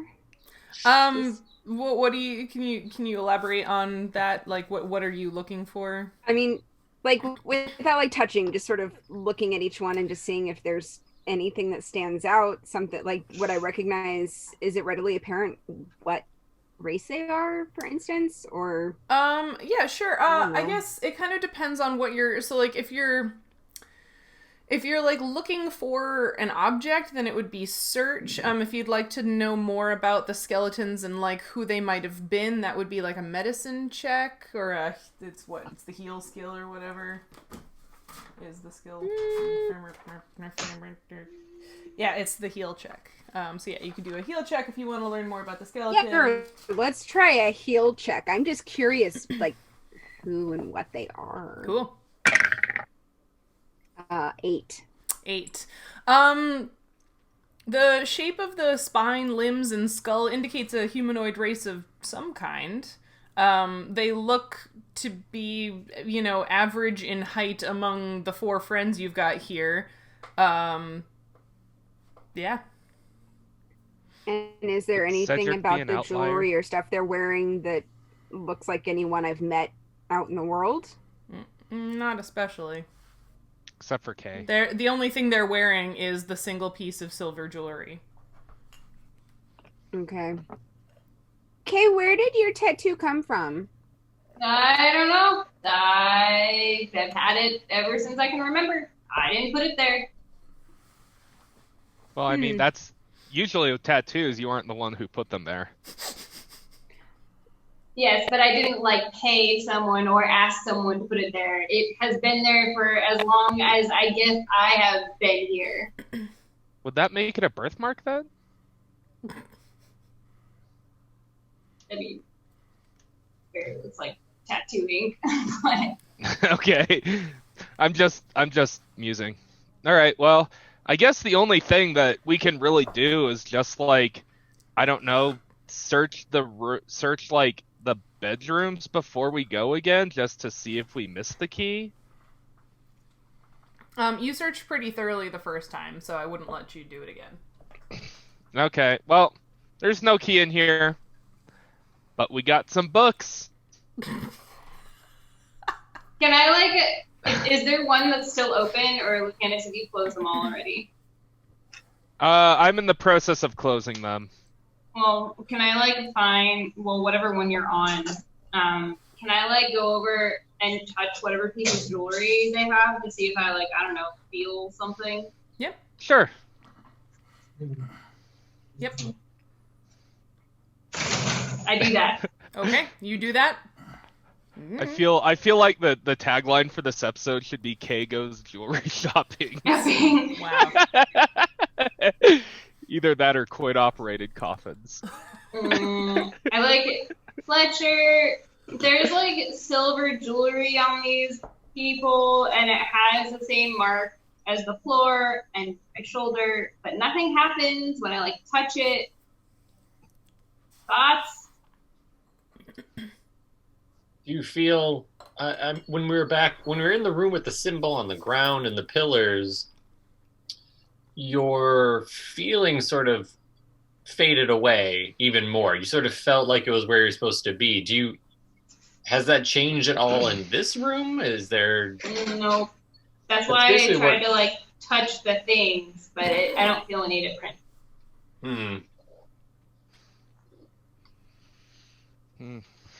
I mean, between this and the previous room, it feels like the two most important places in here. There has to be some sort of connection. Yeah, I mean, I don't know. We have colored arrows, colored books, pillars, and silver jewelry with the tattoo color. Wait, you said there's 8, Lucanus? Yeah. There's 8 pieces of jewelry. They all had one? Yeah. Is there 2 of each kind? Not exactly. It's sort of randomly distributed between ring, bracelet, necklace, and headband. It's not like there's 2 of each, no. I mean, the only thing that's really left to do is to have you try on all the jewelry, Kay, and see if you get superpowers. I mean, I don't really want super skeletons, though. That's the thing. There's, codes and stuff about... I'm not quite to the point of Cedric, but I, dead people are dead, and maybe we should be respectful of that. I'm just throwing out the options here. I'm ready to close these things up. We could always try to find that witch lady locked in the tree, see what she thinks about it. And battle her instead? I mean, we could make friends. I'm pretty sure that if we're really good at that. Peter's face right now is amazing. Cedric is in the other room and does not hear any of this. So you don't want to express your displeasure at the idea of going to find a demon in a tree? Okay. She Nope. didn't seem like she wanted friends from the stories I've heard. You know what? If you take somebody out of a tree that they've been locked for in centuries, the least they can do is bake you a cake or something. I think she'd be cool with us. Unless she thought that we were the ones who locked her there. Well, it's been so long, and it happened before all of us were born. I'm pretty sure that she would know. It was locked away for a reason, though? I mean... I think... Peter, what was that last time about me nodding emphatically? You're doing it now. I mean, she was locked away for a reason, but who's to say it's a good reason? I mean, powerful women throughout the centuries have been vilified. She's a demon. She was locked away when the whole jungle was fleeing from her. Yeah. And a god had to work to lock her away. I'm just saying that It's not that is. nice. I'm just saying that that's like the only lead that we have right now. Some evil lady. Well, maybe not even evil. Just locked in a tree. We either have Kay try on the jewelry, or Lucanus, what's your ready. alignment? What? I'm just Chaotic good. really okay. Yeah. Keep I'm going. just leaning hard into the chaotic. I was gonna say you're leaning real hard into the chaotic and maybe I- even towards neutral, but keep going. You're fine. Yeah, I just. That's the only option that's left. We either have Kay try on the He just jewelry. wants to see the. Yep. We either have Kay try on the jewelry, find the lady in the tree, or close up and get out of here. I feel like that's a very short list of the things you could do right now. Yeah, I don't know. All right, so to just interject here, Cedric may be willing to turn his back on you guys while you desecrate graves. He is absolutely not going to help you release a demon who's been trapped in a tree by a god, unless the purpose is to kill the demon. Depends on whether or not she bakes us a cake. Also, I posted in the chat, our next new show on the Nature Check Twitch channel is Bacon Cakes for Demons with Lucanus. And Veronica said she would watch that show any day. Well, I have had an idea like that I'm trying to develop. So Does it include demons, though? I feel like that's the seller. I mean, we can figure that out. We can figure that out. First, you have to get your webcam to stream. Oh, Cedric. accurate. Cedric, you've been spending a lot of time in the pedestal room. Would you give me an intelligence roll? Yeah. And I'm just gonna say that most of my time has been spent sulking. Oh. Yeah. So I'm not really thinking about anything, just kind of like sitting on one of the pillars and just kind of staring off into space and just kind of like I'm like dangling feet are like. Mm-hmm. And I'm doing that thing where you just like have those arguments where I'm like, well, if I said this and then he said this, I'd be like, and then, and then he'd feel like a real dumbass. Okay. Are you winning all of your hypothetical arguments? All right, that's good. I'm like honing in on like the perfect comeback to whatever dumb thing. More witty. Yeah. So I rolled a 3, or I got a 3. Yep, that's that is what you were doing. Yep. Okay, like, I don't know, sits back next to Cedric, like, well, we opened them, but we didn't do or take anything, and they have all since been closed. And they what? Closed. We closed them again. We didn't take anything. We just looked. We closed them. Well, did you learn anything? I didn't. Yeah, they all have jewelry. Some of them have rings, and some of them have like headbands, and some of them have bracelets. But they all have my weird tattoo symbol on them, and they all look like they're made out of silver. Well, I guess that means something, but I don't know what. Yeah, that's basically what we decided. And I like came over and I like touched one of the pieces, and I didn't feel anything weird, so I came here to sulk next to you. Can you leave? So was it worth it? I think so. I mean, they're obviously important, and the symbol was important. So, like, I don't know, maybe they're like keepers of place or high in society, and this symbol is really important. Maybe I'm important too. Yeah. It was worth yeah, it of course because you're we worked important. it. We opened the sarcophagi and then we reversed it. Wow. Of course you're important, Kay. You're important to all of us. Aww. Aww. I don't know. I'm just like some like little street rat though. Like, Yeah, but at least you know where you came from. those are the people who changed history. Yeah, I mean, in the Third Age, Oh one my of god. the... was such a long pause, and there it was. He had to pick the age. Yep. Mm-hmm. Yeah. Well, he's still kind of sulking, but he it was an internal struggle there where he didn't want to participate in the conversation, but at the same time he couldn't resist. The last story you told was about the third age as well. Mm-hmm. Apparently, a lot happened. Yeah, a lot happened. I mean, the third age lasted for a long time, so I mean.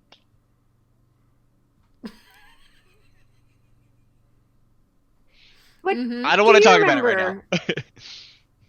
What was the first Okay, age what like? do you remember? What do About I where remember? you came from? Nothing. I woke up when I was I don't know, 8 or 10. I really don't even know how old I am. I just was dumped on the side of the street one day. I don't really remember anything before. I might have even been younger. I just remember coming into the town on some sort of carriage, and there were people. And then I was left there. That's all I remember. I don't have a sense of where I came from or who my family is, other than as Cedric so nicely pointed out that my brother does not look like me. But I don't know, this little bundle of street kids all named letters of the alphabet is the only family that I have or know. And that's that. Were you all together then? No, my parents just kind of accept whoever comes in. So Jay was adopted before I was. That's why he's J and I'm K. And we just kind of cycle through the alphabet. Some of us, the kids that are here now, we have V, but she changed her name to Evie. Because, who wants to be called V, really? And I don't. A couple of us have left and never came back. And I don't remember all of us, to be honest. What happens if your parents adopt a 27th child? To be honest, they'd probably just start the alphabet over To be clear, they haven't adopted 26. I mean, they've sort of skipped around the letters a little bit. Okay, so they're like vitamins. Wow, this made me feel so much better. Thanks. What there's B and J and K. J, K, V, Z, Q. There's Okay, a well, lot. I was gonna say they had a sister named Z, and that sort of implies. Z's a brother, at least, but yeah. Yeah, Z's a brother. Evie's a girl. I mean, and B plays piano at the Ecstasy Theater, and she was also the pianist at the Royal Academy of Explorers party. Mm-hmm. Cool. What does B12 do? We don't talk much. We built a whole thing, guys. It's a full rich backstory. All right, so I have 0 good ideas. All of my ideas were terrible. So what do you guys think?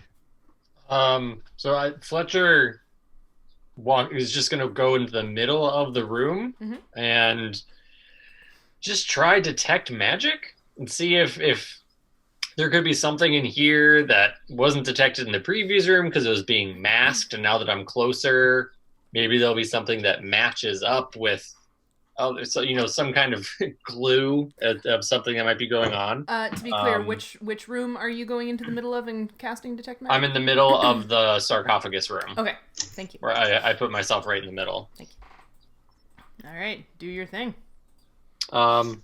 I do it. I cast it. Okay, you do not get any pings of magic. There's nothing. Nope. Not except for healing potions on your friends and stuff like that, but yeah. Could this? Kay, are you still in that room? No, I'm sulking next to Cedric. Okay. Is she in my line of sight? If I'm looking around the room. So if she's sulking with Cedric was sitting on one of the pillars. Yeah, he's in the pedestal room. So she is in that room. Mm-hmm. Yeah. Different room. Yeah, so basically you get a few pings of different kinds of magic off of, like, yourself and your friends and things that you're, like, items you're carrying, but there isn't anything, like, that is a part of this room that is magic. Yeah, there's not even anything magical in here.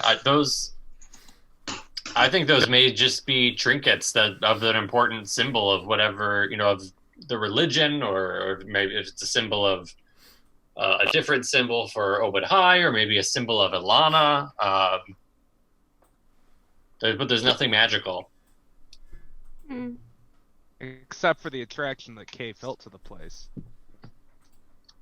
Yeah, well, except for that. Do you still feel anything? No, it just felt like it kind of went away. I could go outside, I guess, and see if I feel better.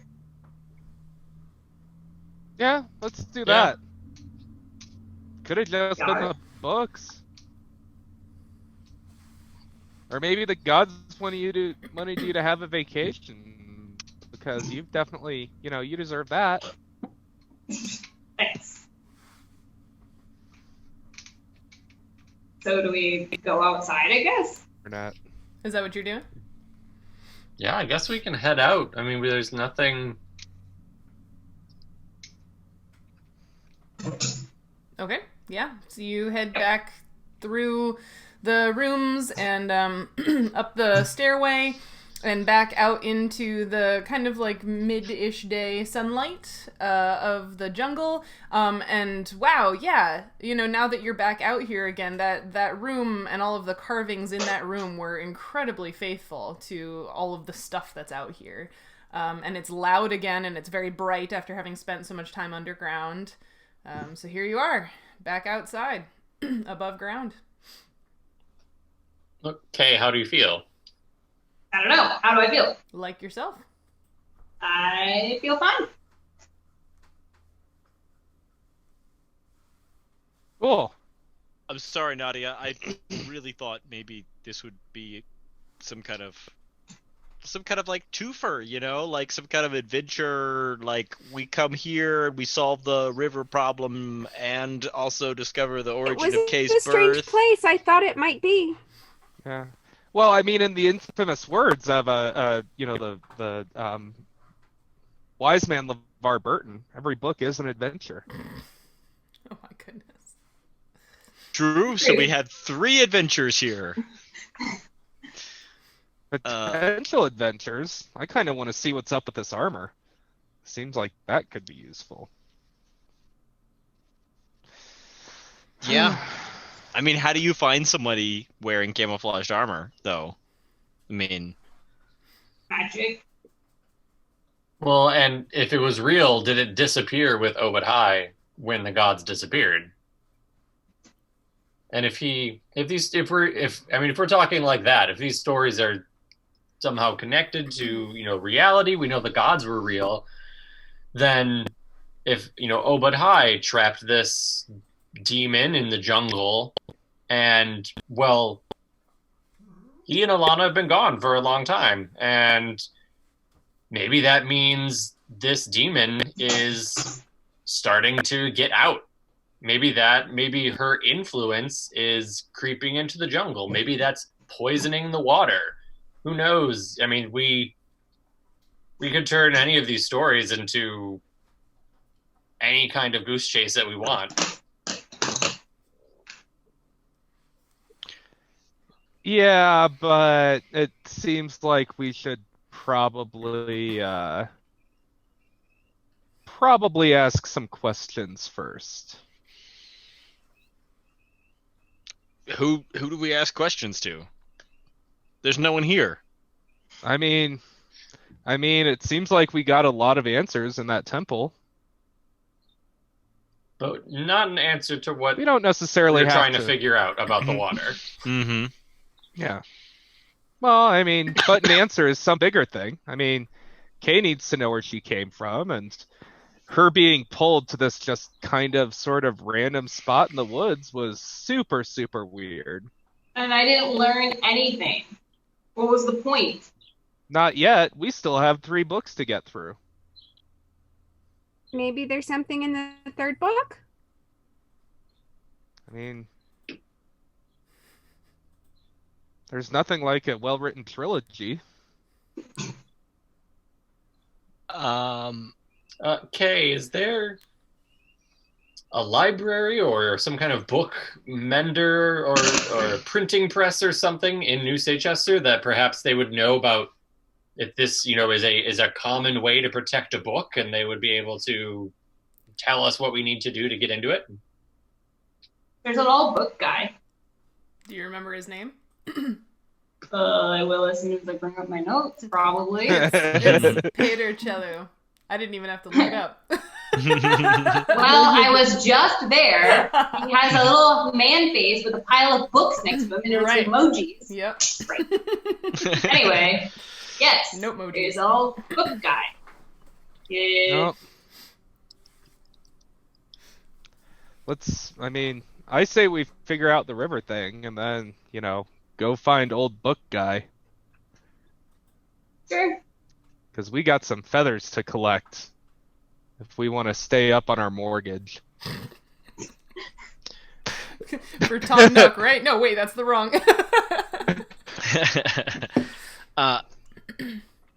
Fletcher, did you mean what you said about the possibility that this demon would be the one poisoning the land? Like, is that something that demons can do?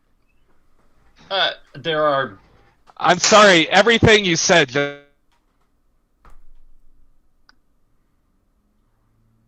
I'm assuming Joe was saying that he didn't hear what I said. So, I'm also cool. assuming I was that, talking. but- I'm talking to Fletcher. So my internet connection is just very emotionally unstable right now. Aren't we all? we all we feel ya. All right there with you. Yeah. Well, there's many kinds of demons that have their own sort of preferences for the different arenas that they influence or toy around with. And if a demon were strong enough, there's no reason why they couldn't have this kind of negative influence in the world. And especially if a demon were trapped, and so she therefore couldn't focus energies upon doing certain things, and instead it were just sort of leaking into the world. If she were trying to escape from where she was put, perhaps it could become a disperse sort of nuisance, like this poisoning of the water. And if she continues to make her way out, perhaps it would get worse and worse as she gets closer and closer to being back into the world. All completely hypothetical, of course. Yeah, but I mean, can a demon be powerful enough to harm or make a god afraid of that? I mean, is that a The thing? what?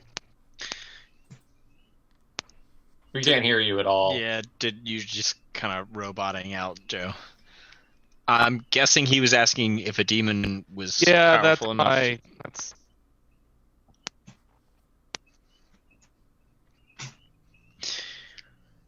Well, Can a regardless. demon even be powerful enough to kill a god? Is that a thing? Well, we don't know what caused the loss, but I mean, for one demon to wipe out all the gods, would be surprising. But we don't know what caused the loss. And she was trapped, so I don't think she would have been doing the killing. It just seems, I don't know, that story that's missing. But a demon that was trapped by gods, if the gods went away and she tried to break out, that might do bad things to the area around her, like poisoning the water, maybe. And if she were trapped by the power of a god, we know in our world the things we associated with deities aren't as strong anymore. So I would think that would mean her shackles in this ancient tree would be weakening as well, and she may be able to make her way out.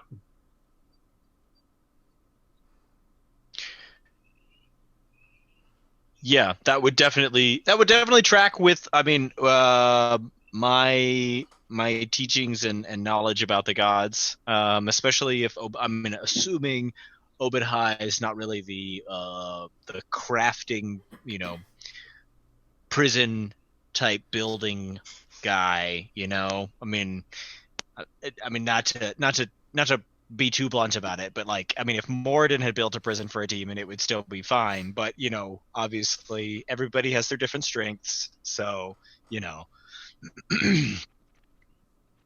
Only 100 years, sure, that could be breaking down already. That makes sense to me. But what are we supposed to do about it? If there's a demon out here in the forest that is strong enough that Obed High wasn't able to kill her and had to lock her away, I mean, Lucanus, you've got a hell of an axe swing, but I don't know what we're supposed to do about that if that's the case. Maybe it's not the demon. Maybe it's something else that we can help. Or maybe the story's just been exaggerated. But I mean, you know, if there's a demon escaping, I don't know. We ain't going to be able to do anything about it now, but if we work out and eat our Wheaties, maybe. Well, Morden certainly wouldn't place a challenge like this in front of us if we couldn't handle it. Is that how that works? Are we just like sitting outside the entrance chatting? I think Should we like, so. go Pretty much, somewhere? yeah. I feel like, Should we like, I don't know, pick a direction to go, I guess? I mean, I vote we go back towards the river and figure out, you know, what this acid is.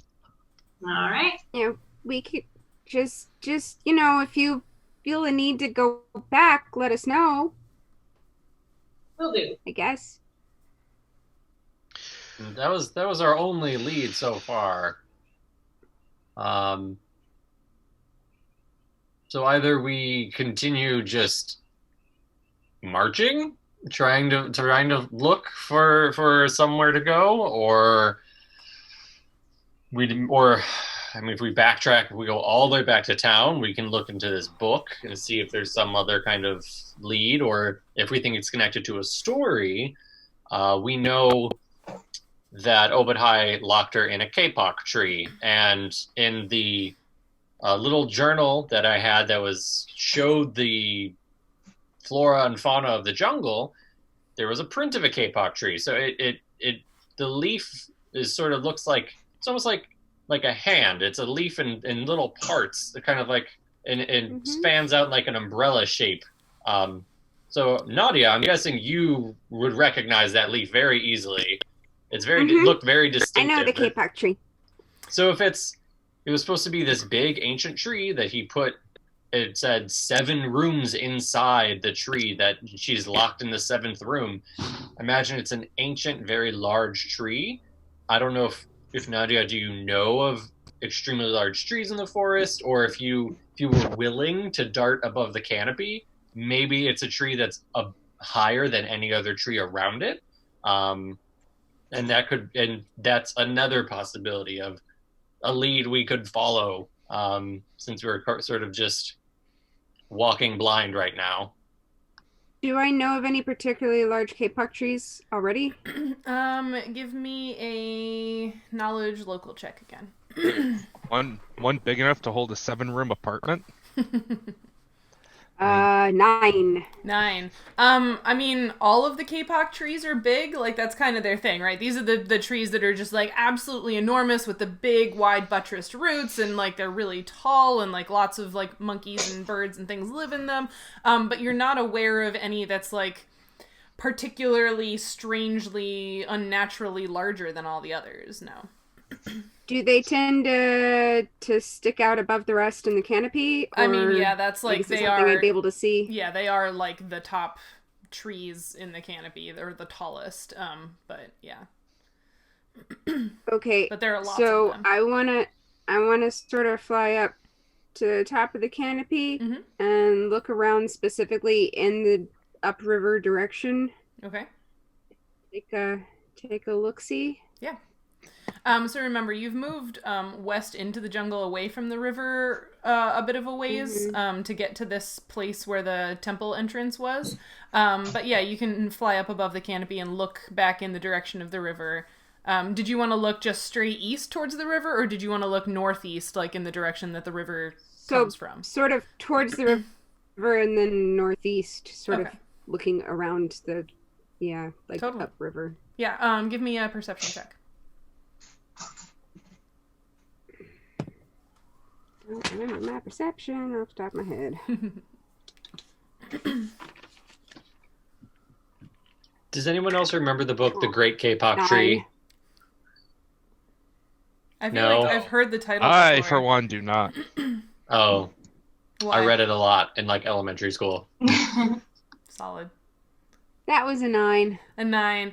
I mean, you see a lot of trees, at varying distances from where you are right now, sticking up above the canopy. You assume they're all K-pop trees because those are the ones that are normally the tallest. But again, none of them stick out to you as being, like, especially unnaturally larger than the others. Yeah. And are there any that sort of follow the course of the river, maybe? I mean, before we learn more about this, it might just be a good idea to avoid cutting down a K-pop tree. That would be very hard to do anyway. Yeah. Very Yeah, they're these big. really big ones. I don't know what a K-pop tree looks like, so... Oh, they're It's extremely big. large, yeah. Like the K-pop trees here are the ones that like eco lodges use to build a tower so you can climb up and then see the entire forest. Oh, those! Yes, wow, those, okay, yeah. Those giant Yes. trees, yeah. Mhm. Like Come I on, said, if you come Lucanus- with me, you can do that. very big. Oh my goodness, I need to get you out of this jungle. We have a K-pop tree in the conservatory. Well, there you go. Nautia, I'm sorry, you said you asked if there was something following the river? I'm not sure what you meant. Oh, just like are there any of those tall trees that are sort of like along the course of the river that I know of? I mean, yeah, they're like I said, they're sort of peppered throughout the jungle, so They're just all over. yeah. Okay. There are a lot of them, but none that looks especially bigger than the rest. Well, that I mean, doesn't. so basically, we have behind us a dungeon that there's probably maybe stuff in it that we didn't pick up on, or blindly go into the jungle and go upriver or go home. Those seem like our options. I mean, Well, I don't think we can try to follow the trees. I mean, if none of them look distinct, then I don't think this story is enough to go on to just try to visit every K-pop tree we can see. no, but even if we visited and found the right K-pop tree, what would we do about it? Probably nothing. Yeah, so doesn't seem like that's a great plan, and we already made a promise to, figure out what's going on with the river, and we also need to bring back some red feathers for the people who we are indebted to. Like, it We seems... can keep going upriver, and I can help you find more feathers.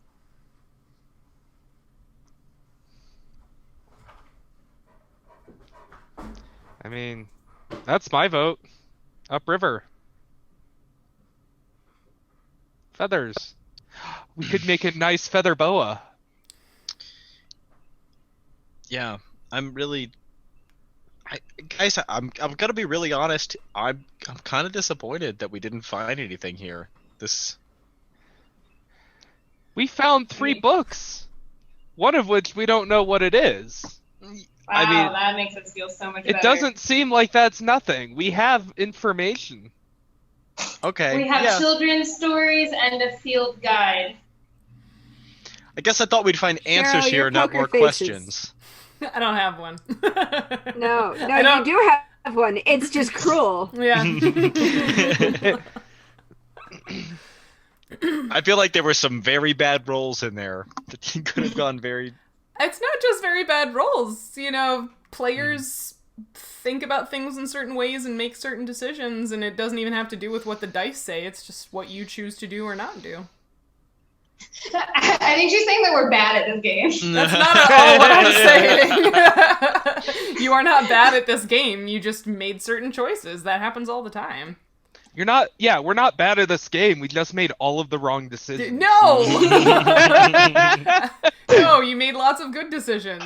Opening a door without checking it for traps first was a bad decision. Other decisions you made were good decisions, and some decisions are neutral. Mm. So, back to the river? I vote back to the river. All right, let's go. All right, so you are about facing and going back the direction you came? What time is it? Like, what time of day is it? It's like midday. I mean, okay, just let us know if you feel like you need to go back there. I will let you know. All right. All right, what are you doing? Are you going about face and going back to the river? Yep.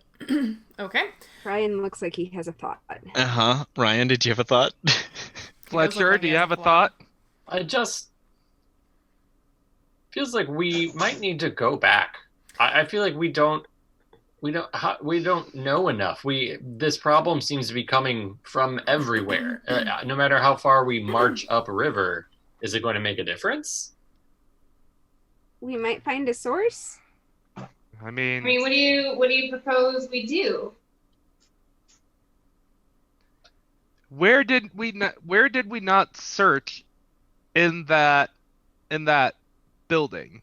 I mean, we looked all over. We don't know the answer was in there. It was just a place we went into. Mm-hmm. I mean, yeah. Remember, Joe, don't metagame as if like that is a sequence of story events that happen until we reach a conclusion, because that's not how it goes.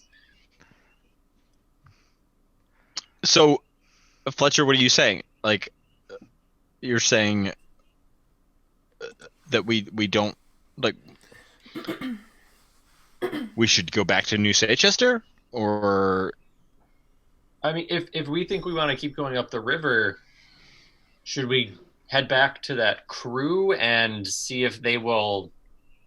Or maybe we can pay to have a smaller boat so we can get upriver faster than walking. If we want to see, is there a place where the river becomes okay again, and that's a clue as to where this might be happening.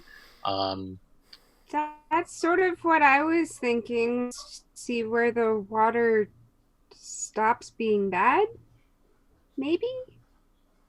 Because if it might not be coming from one place, so you never know. And if we're doing it on foot, I mean, what if we have to walk 2 weeks upriver before things change? Well, that's a good point. So the ship that we were on, they didn't want to sail upstream because it's potentially unknown. Yeah. We had the rowboat, which we could we could sail that up, or we could row that upstream. That's a lot of work, though. There must we could see. Being in that water is not great either. What about the Explorer Academy? Cedric knows. Oh yeah, that water's bad. Don't. Yeah, Nautia, I don't know if I mentioned this to you earlier, but if you think about drinking it, the answer is no. No, it hurts real bad. Yeah. See, I know. see, I'm not the only one who decided to test that out. Okay, guys. So what about the Explorer Academy? Maybe they would be able to fund a boat. Didn't they already give us money? Didn't they already fund us to literally do just that?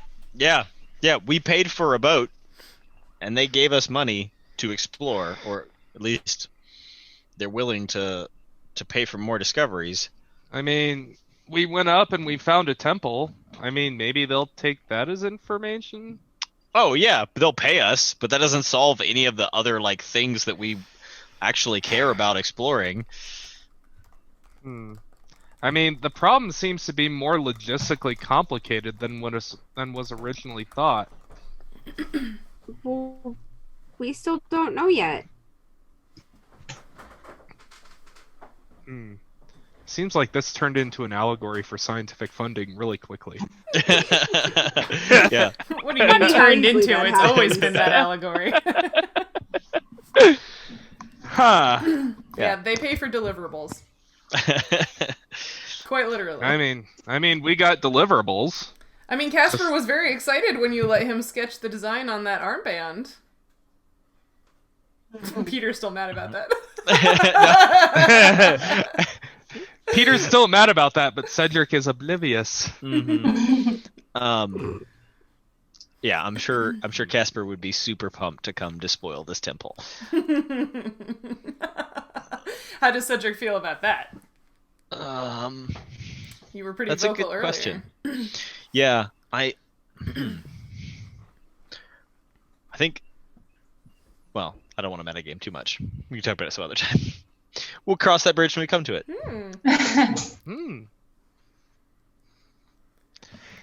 So what are all of our options? One is That's a keep long walking. One is keep walking. One is go find the people who, are boat friends. And we got friends back there, or at least Cedric does. He cast Cedric a knowing glance. Cedric just looks confused. We could keep exploring the temple. I mean, are there any options that I've missed?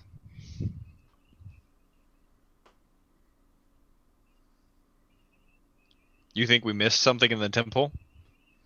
I don't think that at all. I mean,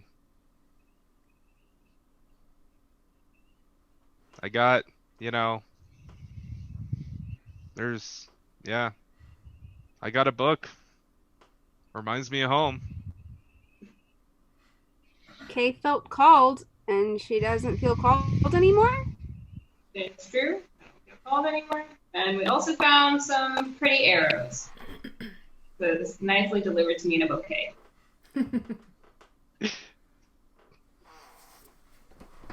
And we found some pretty boxes. And we found some Sagwa icon things. We also found stuff that looks a lot like Kay's tattoos. Fletcher, did you look at these icons? Did you take a look at these? The talismans that look like Obadiah's face? No, I didn't. When the rooms are being explored, Fletcher didn't go in. They were. I kind of remember Cedric and Lucanus sort of swarming into the rooms when they were open and just looking through everything. That sounds like us. Yeah. It does. So we just put everything on the ground that we found and try and think about maybe something we missed. I mean, we found those. There's the two talismans that have the face of Obadiah. Mm-hmm. There was that necklace with the small creature trapped inside of some sort of yellow substance in it. There was that block of incense that Lucanus handed to me.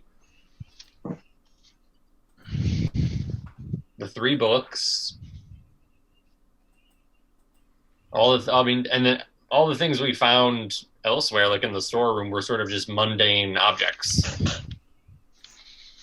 Fish hooks, candles, rope, another lantern, healer's kit, crossbow bolts, arrows, hand axes, and another little carved stone box with gold in it. The arrows, there's 3 red ones and 2 green yellow ones. Are those magic? Did you check? I don't know how to check magic. I wasn't going to shoot them. When Fletcher cast Detect Magic earlier, those arrows and the necklace with the weird yellow chunk of something on the end and the incense all indicated magic. But that's not what you were looking at specifically. You said you were looking at the room. Yeah. Yeah. And a lot of that stuff was with people who were not even in the room with me, Right. so I was not. Yeah. Yeah. So I would not know that. Right. Well, I mean, do you want to hold on to these for now? Yeah, I'll hand you some shiny red arrows. I wasn't going to use them. I don't know. They look kind of special. Are the whole arrows a color, or just like tipped with a color? The whole shaft of the arrow. So like the arrowhead is still like it's a metal arrowhead, but like the whole shaft is like it painted red or painted this kind of like yellowy green, like Mountain Dew color. Wait, and the red ones are code red colored? No, they are flaming hot Cheeto colored. Hashtag not a sponsor. Pure wine colored. Kate, did you touch like everything in the big loopy circle room, loopy symbol room? I didn't really touch anything. After I got blasted in the face with the door, I've been kind of a little bit more nervous to touch anything. I mean, I suppose I didn't really use this amber amulet for anything. I just kind of thought it was pretty. You don't know. Try lighting the incense. Would it do anything? That incense to me just looks like normal ritual incense.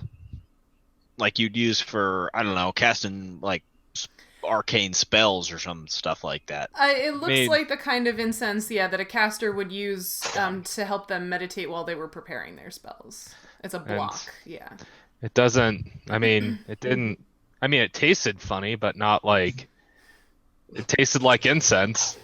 Sure.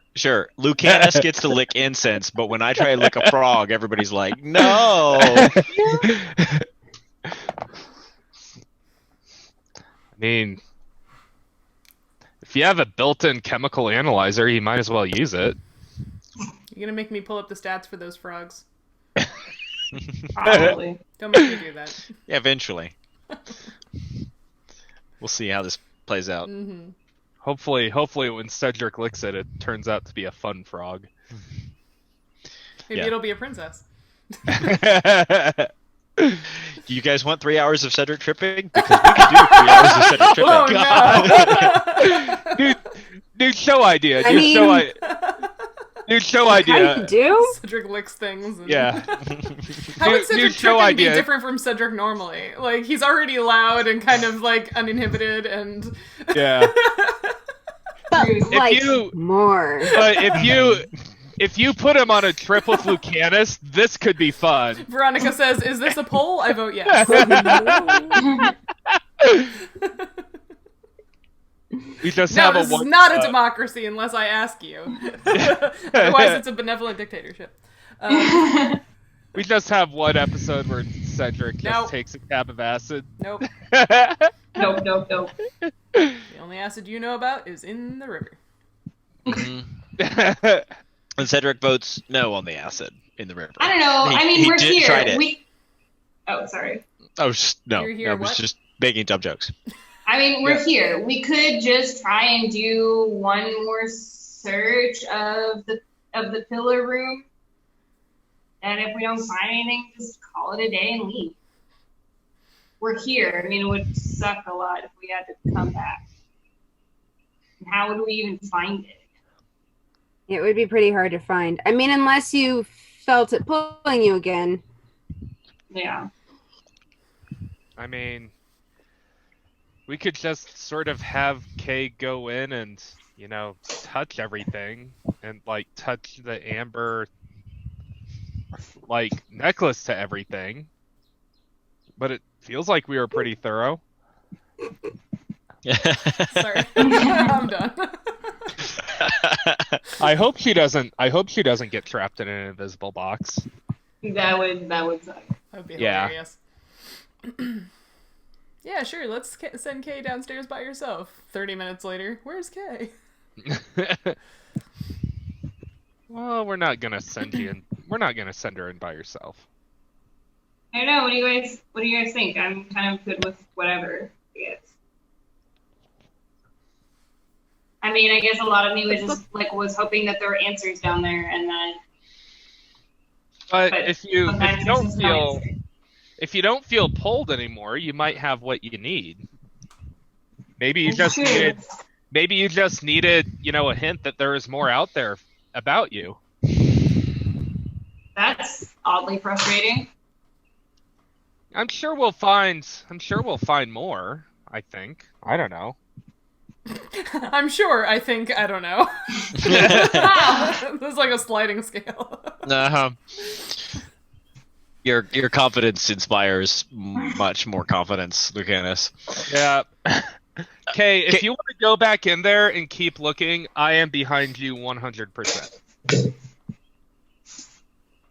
Yeah, She let's prefers do it when you go in front. What? Let's do one more walkthrough. Like when you're leaving a hotel room and you're pretty sure you got everything, but you're gonna check under the bed, hate make that sure you didn't feeling. leave your cell phone charger. Yeah. Yeah. I lose stuff all the time. Oh. Oh, look at that face. Oh. Well, Never- maybe today. There's a Never reason put why I things in have the 2 cell drawers. phone Never. chargers and 2 cell phones and 2 laptop chargers and 2 of everything, because one stays at home and the other travels. Smart. Lost it. Yep. Expensive. Mm-hmm. Mm-hmm. I mean, All right, so and not in character, we did have everybody stand on the pillars. We did. Yes. We did. Okay, I just wanted to make sure everyone Yes. remembers that, because I forgot about that until right now. Kay was in All the right. middle, and then the 3 of us stood around. We all got real excited for half a second there, and then it didn't happen. And then nothing. Yeah, and we all just looked dumb. When we do go back into the... All right, so I think... Are we agreeing that we're going to do kind of one more walkthrough and just kind of look around, see if we miss anything? I do want to look at the pillars and see if I can tell if they go down into the ground, because that's the only thing that I can think of that they might do. Is are they? they might move. Do they move up and down like this? Okay. So are you? I think when we inspected the room, they were carved from the stone of the room. Okay. Yeah. Yeah. That's how I understood. So it does. They don't. It's like the room went here and then up Right. and down. Yes, that It's is what. all- Yeah, Cedric actually was the one who discovered that they're Okay. carved from the stone. And so in the pedestal room, that's the only room where it isn't laid flagstone. It is just carved native living rock, basically, and then the pedestals were carved as part of that. So it's not like it's Okay. like a So are you going back down into that room? Or are you staying up here on the surface? Yeah, I think Cedric wants to do one more walkthrough. There's no way that the gods would have led Kay here. This seems like a divine. Intervention. Yeah, I was gonna say divine symbol or signal to Kay. I think Cedric is starting to believe that Obadhai has blessed Kay in some way, and would not if Obadhai was trying to draw Kay here, there has to be a reason. Mm. And Something it's more than possible. just a couple books. Yeah. So I think he's hoping for. Cedric is desperately hoping for a sign from any of the gods. Any kind of answers about what happened with Moradin and the rest of them. So The rest of them. And especially since she was drawn specifically to that room, Mm. Yeah. and we haven't really found anything in that room. Lucanus just wants to get back to the river so he can get paid and then go visit some of the elf-like people in town to figure out what the hell is up with this book. Oh, now he wants to visit Oh, them. wow. He wanted to avoid all of them before. This yeah, is there's new. a 180. Woo! Yeah. Yep. All right, folks, you going down? Mm-hmm. Yeah. Okay. What are you doing? You're back in the room? Pedestals, artwork, carvings, channels. This on is the floor? for Cedric. This is I'm gonna walk through the whole thing, Mm. just kind of walking into the rooms, giving everything a double look over or thrice look over thing, just to see if I'd missed anything. Give me since you said you're specifically acting right now, give me either an intelligence check or a knowledge religion check. You'll get different information depending on what you pick. Okay. I'm gonna go with knowledge religion because this is like a deep dig. Like Cedric walked out of there and was really wrestling with, like feeling really hopeful about Obed-High, like that maybe there was some kind of connection there. Farts. Connection farts. That's an 8. An 8. It's the 8. Sorry. An 8. Okay. Yeah, so you've got this sort of like feeling and you're searching in your head and trying to think what are we missing here? And it's just on the periphery there. Like you can feel that you're missing something or that you're almost there and you just can't quite, form it into like a coalesced thought. Right. Yeah. So I'm like as I look, I'm becoming more and more desperate, and like it basically, Cedric ends up not in the room with the symbol in it, but like in one of the bedrooms, and just pulls out his warhammer and just starts like smashing the remains of the bed into kindling, just frustrated because he knows there's something more here, and he can't find it, and just doesn't know how to deal with that. Wow. So you all hear the kind of splintering of kindling kind of echoing through the hallways. Lucanus is just sort of sitting down there as a bodyguard. He he's looking around, but not specifically. Well, he's just looking to see if he can see anything. Okay. Yeah. Okay, what were you? The room with. Oh, sorry. Somebody go. The room with the pillars is the one that had all the carvings. Yes. Of the natural stuff, right? Do I see anything that looks like the K-pop tree? Any leaves? Anything that looks? I mean, there's art, leaves, flowers, fruits of basically all of the most common things in the jungle. So like, yeah, there are K-pop leaves, but it seems more like it's just sort of a survey of all of the things in the jungle. It's not like you don't see a specific like a pattern to the leaves or anything like that. Is there anything? Is there anything that looks like it could, I don't know, be like armor-like or anything like that? What do you mean by armor-like?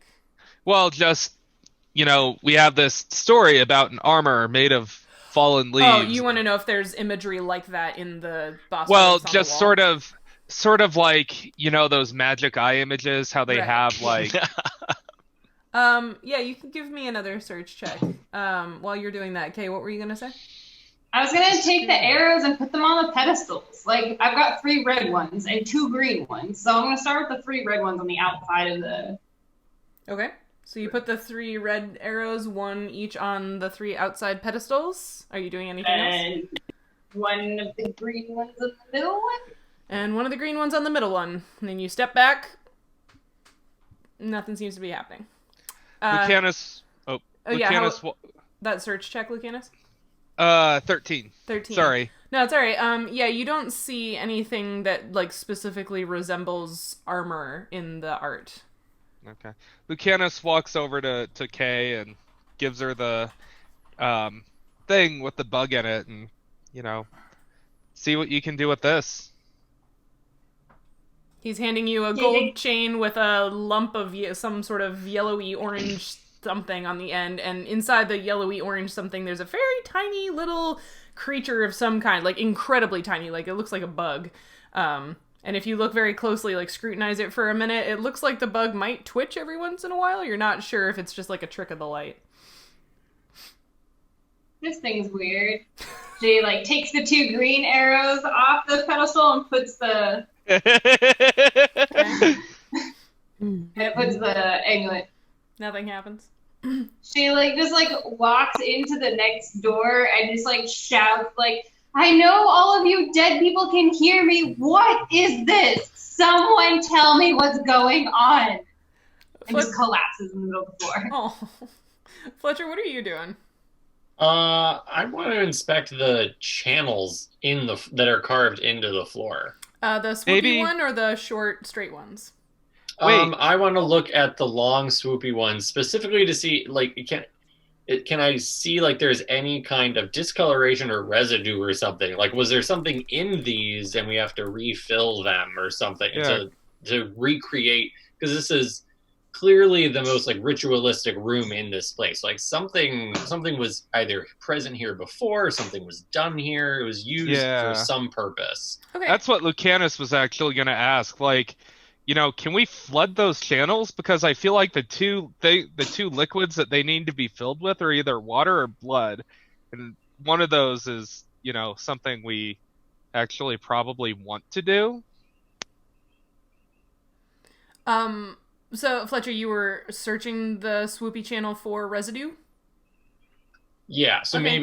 maybe like. Yeah, give me a search check. Like even like cloth, like even if it's the bottom of like my travel robe, like wiping the inside to like see does the white something glove come test? up. Sure. Yeah, like trying to see if something comes out. Yeah. Did you say it was just a search? Yeah.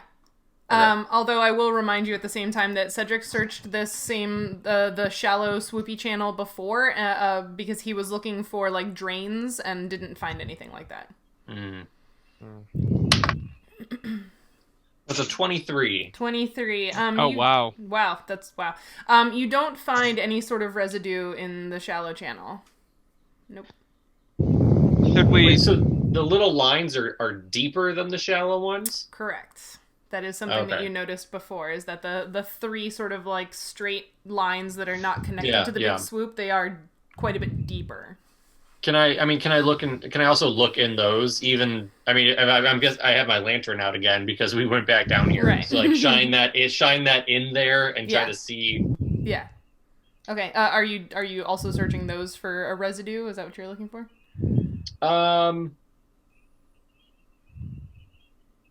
Probably. I mean, residue and yeah, for the most part, residue. Like, yeah, see how deep do they go? It look like they have a connection underground somewhere or something. Like, why are they deeper? Okay. Give me another search. 20. 20. You don't find a residue or, a drain or anything in these either. But you do remember yesterday when you folks were looking at all of this and you were looking at these, like, you definitely noticed that they were quite a bit deeper and they looked like troughs. And you, at one point, actually did, in passing, suggest filling them with something. I mean, could we get water from the other room and fill them? If they have no drains, could we light them on fire?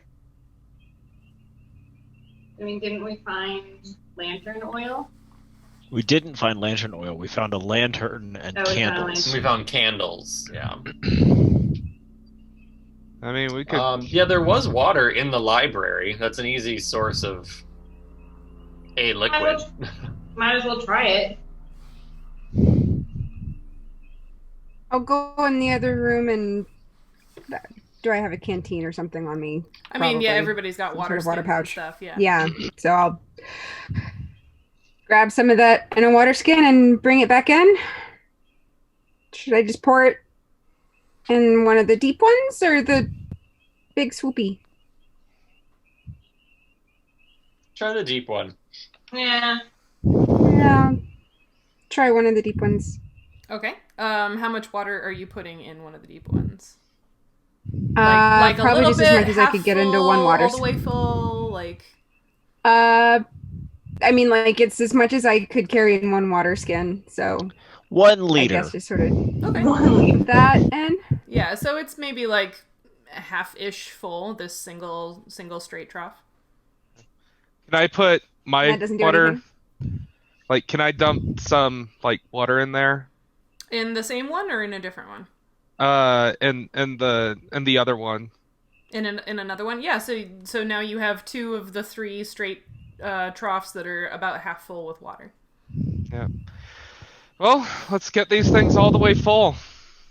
All right.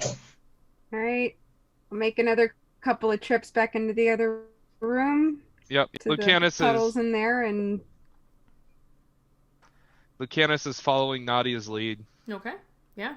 So you collect water in your water skins and bring it in, and you said how full are you filling them? Full, I guess. So okay, so I all guess the way up. all the way if there's enough water in there, yeah. Yeah, so between what you already had and what you find in that room, which is still pretty clean water, yeah, you managed to fill all 3 troughs all the way to the, like, basically so that the line of the water, the surface tension of the water is pretty much flush with the rest of the floor. Yep. And then can we fill the smaller channel? The one that, like, runs by... Oh, you want to fill the swoopy channel as well? Yeah. Yep. Okay, yeah, you can do that. All right. Yeah, if so nothing then... happens with those full. Yeah. Okay. You So if do we got that. enough water, let's fill those too. Okay. Yep. Yeah, so now all 3 troughs and the shallow swoopy channel are filled with water. Anything happen? There's They're water. filled with water. Yeah. Do you guys want to stand on the pillars again? Because we didn't feel stupid enough the first time. I mean, Well, this time there's water? there's water now. Maybe it'll be Sure. different. Cedric is gonna try and touch the talisman that he has of Obadiah's face to like all different surfaces. Like he's gonna like dip it in the water, see if there's any movement, like put it on the different. Like he only really put it on the northern platform before. Now he's gonna try the central platform. He's just gonna kind of like go around. Maybe we should put them on the pillars and then have Kay stand in the center. The bug We only thing, the have open hide 2. thing. Well, I mean, but we also have a bug thing. Yeah, that's just a lump of rock. It's not anything It's special. not even a rock. But there's a cool bug in it. It's not just a rock. It's a rock Did with a Fletcher cool- look for magic in this room already? No.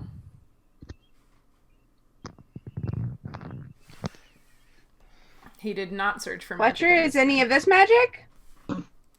I used my detect magic. I can't cast another. Womp womp. Well,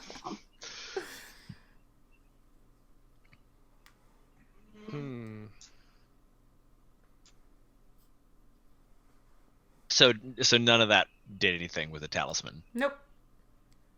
This room Kay is puts worst. the red arrows in the water, in like the 3 Okay. deep ones. Cool. Yep. And there's nothing like the like wildlife motifs on the walls. There's no like spot for Obadiah face in the walls or anything like that, right? Like, there's No, somebody had checked for that already. For the talismans, yeah. Yeah. Yeah. I think I checked for that. Somebody did. Let's see. Could this be like a fifth element situation? Like, should we start a fire on one and put some water on the other and then blow on one and stack some dirt? Like, are there any symbols on the thing that would Yo, suggest? Is there anything carved on the Like, what do the pillars look like? Yeah, that's what I was trying to ask. Yeah, Cedric, you checked out the pedestals pretty thoroughly last time. They're smooth and featureless, other than like the tool marks. Like there's nothing carved on them. Okay, so it's not a fifth element kind of situation. And is there anything on the ceiling above those pillars or the troughs or anything? The I think I ceiling looked for that also before, has jungle iconography carved onto it. But is there anything? Give me a search check for if you're looking up from the pillars. I didn't know how to finish that sentence, so I guess search check a 17. Nadia, did you also want to look? Yeah, sure. Okay. 4. 4. Yeah, the two of you scrutinize the ceiling above the pedestals, and you don't really see anything different or special or, that sticks out to you about the carving on the ceiling above the pedestals, no.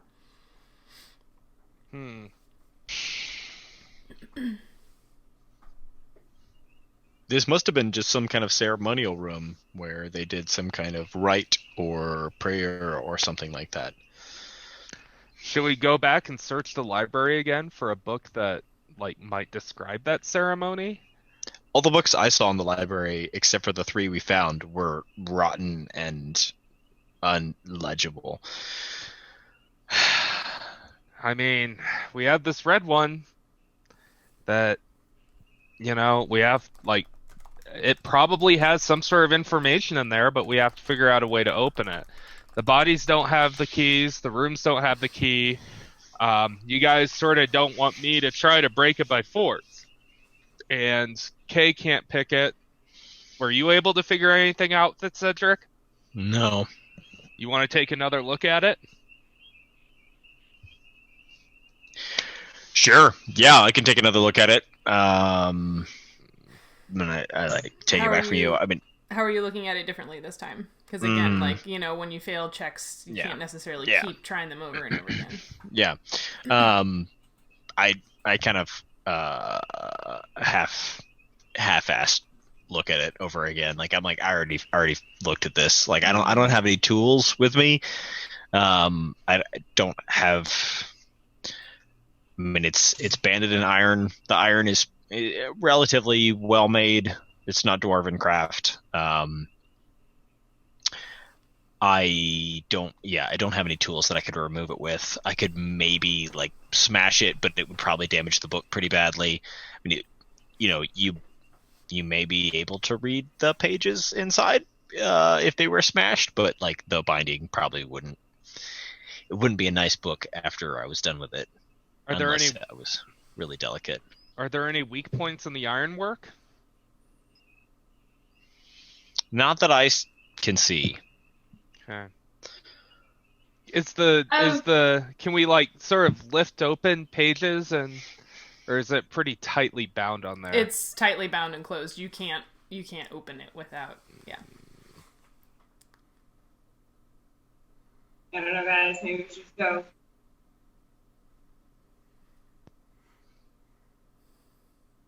Was there one more door that we hadn't opened? You have opened all of the doors that you've seen. Because there were 3 right at that first juncture, right? Yes. Yeah, and then one of them was just a brick wall behind it. Right. Okay. That is such a cruel way to phrase that. You've opened all the doors that you've seen. It's not inaccurate. It's cruel though because just as every door is phrased as whether or not it seems to be trapped or seems to be locked.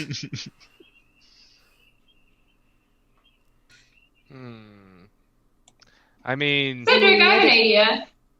You seem to be in a particularly smashing mood. I opened up that one door and there's this brick wall behind it. You want to try and smash that wall and see if there's anything behind it?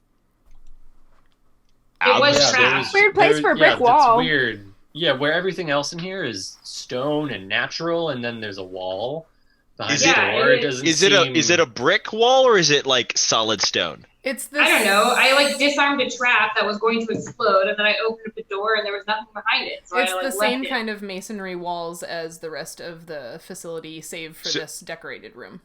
So it's a built wall. Yes. It's not just stone. Yeah, it's like a brick wall. Could be a faux Gods, wall. yeah. But the door was trapped, and then there was a wall behind it. The door was trapped, and then I untrapped it. The one that I managed to untrap without getting blasted in the face, I might add. And what was my reward? A brick wall. A wall. Mm-hmm. That's the takeaways for a wall. Mm-hmm. Now that you mention it, Kay, I think I am in the mood to smash some stuff. Why do you fucking smash that wall? Mm-hmm. I'm gonna smash that wall. Okay. Using your warhammer? Mm-hmm. Okay, roll me an attack. I have no idea where my icon is right now. Otherwise, I'd move it. That's fine. That is a 17 plus something. Yeah, okay, you hit the wall. Roll me some damage.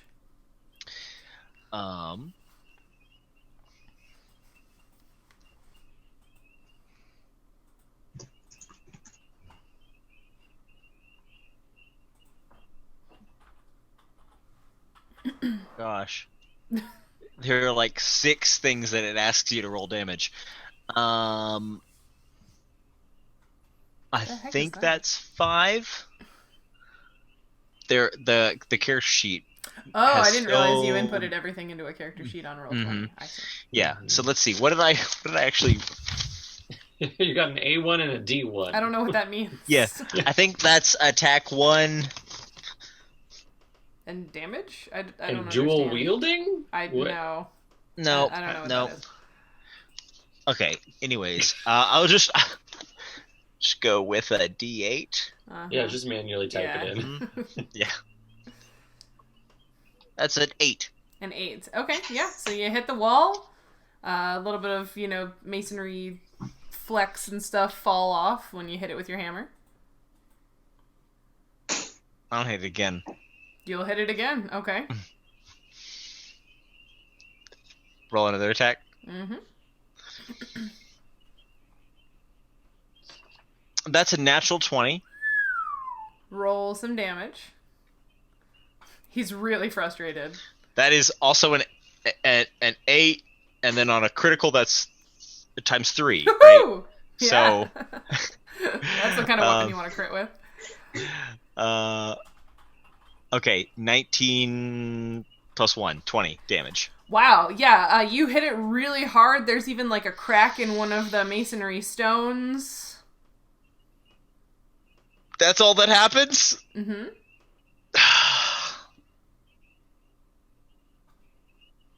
One of them is Again? One of them is cracked now. Wait, doesn't someone have a frost spell? Freeze it, and then it'll make it expand and pop it open, will not?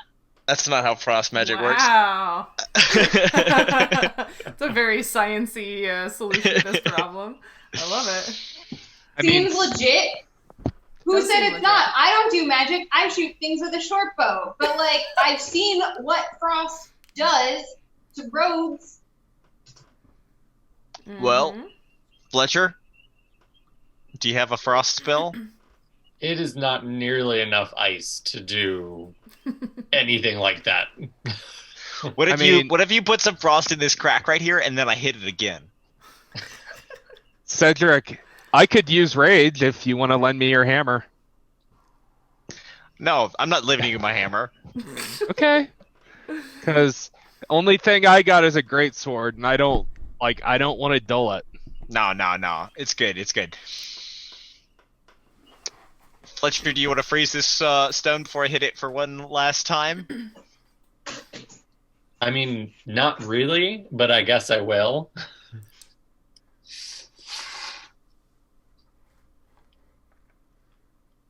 So what? So I need to do a ranged touch attack against a wall? Yes. Its AC is 50. Basically, this is to see, are you aiming for the crack? Or, where are you aiming on the wall?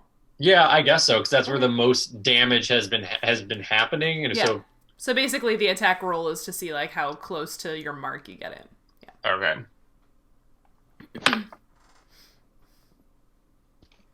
Okay. Dex 22. Wow. Yeah.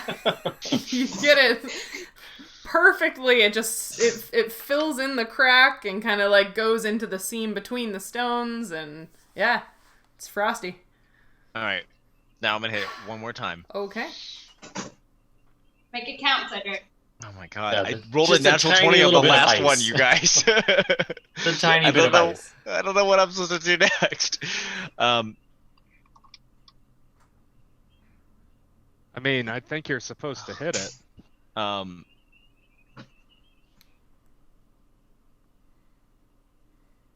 Did it roll? No, I'm still trying to do it through the sheet that was dumb. Oh, damn it. I mean, it's a wall. You hit it. You Okay. can roll damage. Okay. Mostly I this mean, is to check for it was ones and it was an dropping your 11. hammer on your toe. Yeah. Okay.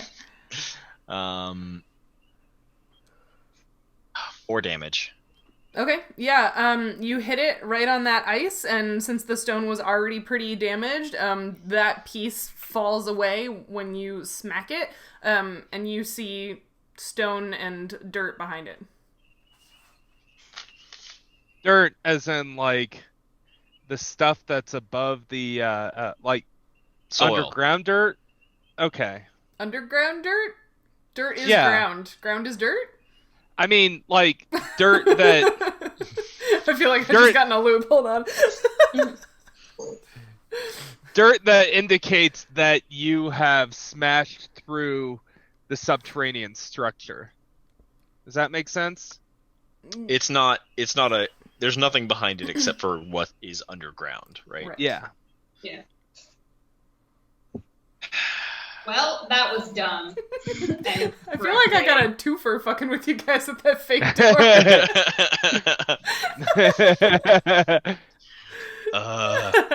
Let's go home. This is stupid. Yeah. All right. It's getting late into the afternoon. Why don't we head out, camp under the stars, and start heading back to the river in the morning? A while ago, you didn't like the stars. It felt all like open and unprotected. Yeah. What happened to No, you? it still feels that way. I'm just sick of this place. Wow. Not wanting to spend a night in the temple of a god, huh, Cedric? Not a god who, I don't know, raised more questions than answers. Are you just saying that because you couldn't get through the door? Not through the door. There's nothing behind it. It's like a metaphor for this entire place. It's like a metaphor for this entire place. Well, do we want to camp outside where, when we've done that before, we were attacked, or do we want to do it in here where we slept safely and are able to like barricade ourselves and keep ourselves safe? Sure. There's nothing in here for us. I'm sure this is. We can stay. I mean, if we stay in here, I mean, we can just, I suppose we can start out tomorrow. Yeah, I mean, we'll hopefully all feel better tomorrow. So. Okay. What room are you sleeping in? Should we just do the same thing? I assume all that stuff we brought in here to make barricades before is still in here. We didn't go put it back in place. Right. So yeah, we might as well just okay. do the same thing just to be safe. All right, you barricade yourselves back into the decorated room. The only difference this time is that there's water in the carved parts of the floor. Are you setting watches? Yes. Okay. Who's doing the watching? Cedric can't sleep because he's so Mad. frustrated, and he's really struggling with his Everything. disappointment. Yeah, he's struggling with his everything. Yeah. He'll take the first watch. Okay. Would Moradin would have sort of told you what's going on, like led you to something, but now you feel like this is a god who's like being super vague and not giving answers? Yeah, I feel like Moradin puts tests in front of us that, I mean, part of the faith is that like we are tested constantly, but it is always tests that we can pass. And so either I've failed this test or this god is being unfair, which is I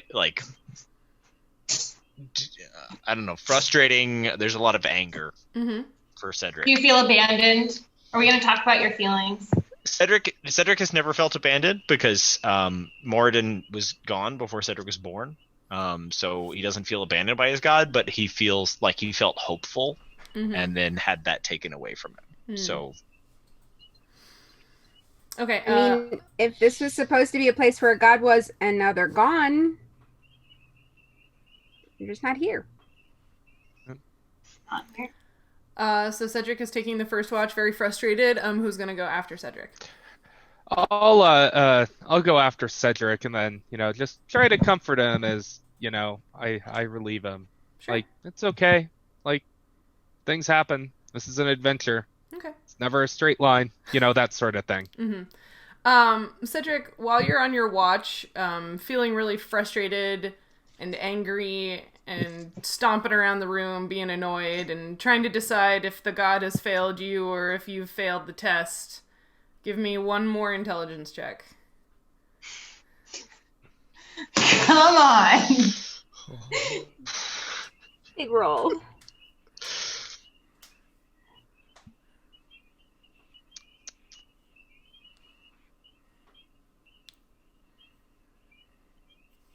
Oh my god. Oh my god. Oh no, Cedric! You're super frustrated. You're so mad. Just can't even. Just can't even. I think Peter's gonna cry. You know I think what? I'm gonna cry. That was unfair. I'm actually gonna let you do that as a wisdom check because wisdom is for like common sense, and I feel like this is actually a common sense moment. Do you want me to re-roll that, or do you want me to add my wisdom modifier? Reroll and do it as a wisdom check. Sheryl does not want us to leave this dungeon. I don't want you to feel like you didn't get anything for it. Jesus, there we go. That's a 21. Can I roll like a comfort check? No, because you're doing your trance right now during his watch. Oh, okay. Cedric, you're so mad, and you like think all the ways around what you did, and like just when you've gotten yourself like the most worked up as possible, you stop like flat-footed in the middle of the room and like, fucking hell. We stood on the pedestals when the troughs were empty, but we never tried standing on the pedestals when the troughs were full. Guys, everybody, everybody wake up, everybody wake up. You didn't try every combination. Okay, so, look, I know it's like 2 a.m, but like, guys, okay, listen, I just had this thought. Okay, so you remember when we all stood on the pedestals, right? And then we were like, what if we fill up these troughs with water, right? You guys remember that? Okay, yeah. But what if we had to like fill up the troughs with water and then get on the pedestals, right? So like everybody get on the pedestals now that the troughs they're still full. Okay, so after we do this and we all look stupid, we can all go back to bed again? Yeah. But no, trust me, it'll work this time. I'm certain it's gonna work this time. No, don't worry about it. Did your God tell you? No, my God did not. No, but just do it, Kay. Just do it. Okay. Where do you want me to stand, crazy short man? You be in the middle. Whoa. Okay. Cedric is already up on the northernmost pillar, standing there. Fletcher, Nautia, Lucanus, somebody get on the other ones. Yep, I get on one of the pedestals. Okay. I would, of course, have to scroll over to the room to know which one. I'm just very annoyed about being woken up. Mm-hmm. If Fletcher's not moving, then I'll go to the other one. Oh no, I moved. I'm already there. So Fletcher's I'm on just one. very annoyed. Kay's on the center. Cedric's on the northern one. Lucanus, are you going on the? Yeah, okay. Fletcher's doing that. You just woke him up in the middle of the night. He is not awake. He's like standing there with your arms crossed. I am apparently standing on the very edge of the pillar, but... That's fine. All right, so you all get up on those, and you stand on the platforms for 1 breath, 2 breaths. The cool air makes you want to shiver, but you fight the urge in order to stay still and respectful in this solemn place, this very last attempt. Kay, you hear the blood pounding louder and louder in your ears. As the sound becomes almost too loud to bear, the pressure that you didn't even realize you had still in your chest releases, and there's a faint rumble in the earth beneath you. The water disappears from the troughs, not draining, just disappearing, and the large design in the floor that you'd also filled with water flashes with a green light under the water. All 4 of you feel struck through with energy, but without pain. And you look down, and the 3 troughs, the 3 short troughs, are empty now. The water is still in the big swoopy design, but the water in the troughs is gone. That was weird. Kind of cool, though. You now also have a permanent +2 bonus to swim checks. Hey. You're so welcome. That is hilarious and random, and I love it. I couldn't let you leave without. I'm too nice. Hey, I'm too Wow, nice. it's super nice that Nautia did not that gets climb you up a on little that bit pillar. closer to my swim check. I know. I was like, if you had climbed up on one of those pillars, you would just be like the most That would be insane. amazing. I I was know. waiting for it. Would that make me a +10 to swim? Yeah. God, that makes me a plus. Yeah, that makes me a +5. Mm-hmm. Yeah, it's a I'm miscellaneous out of the bonus. negatives. Miscellaneous bonus to your swim checks. Nice. Sweet. Cool. I feel like this was not worth it. all the frustration. All that Well, swimming we okay. can't do in the poison water. Yeah. Yeah, great. We can swim better. I didn't tell you to pick water. Can we swim in air? I guess technically it's a fluid. No, I mean I didn't tell you I to wanted pick to water fill them with fire at first, to be fair. How would we fill it with fire? I We don't have to know, use maybe- all of our oil. I guess we could. What are you doing with that pencil? This one? Story for later. I mean, Fletcher, we've already cleared I mean, the that's building. the same thing I do. Yeah, exactly. Okay. Yeah. Fletcher, we've already City feels cleared me. the building. The only reason we need fire is to, for people who can't see in the dark to fight. Technically, we filled it with air earlier, and then we stood on it, and nothing happened. So. Oddly enough, you didn't get a bonus to breathing checks.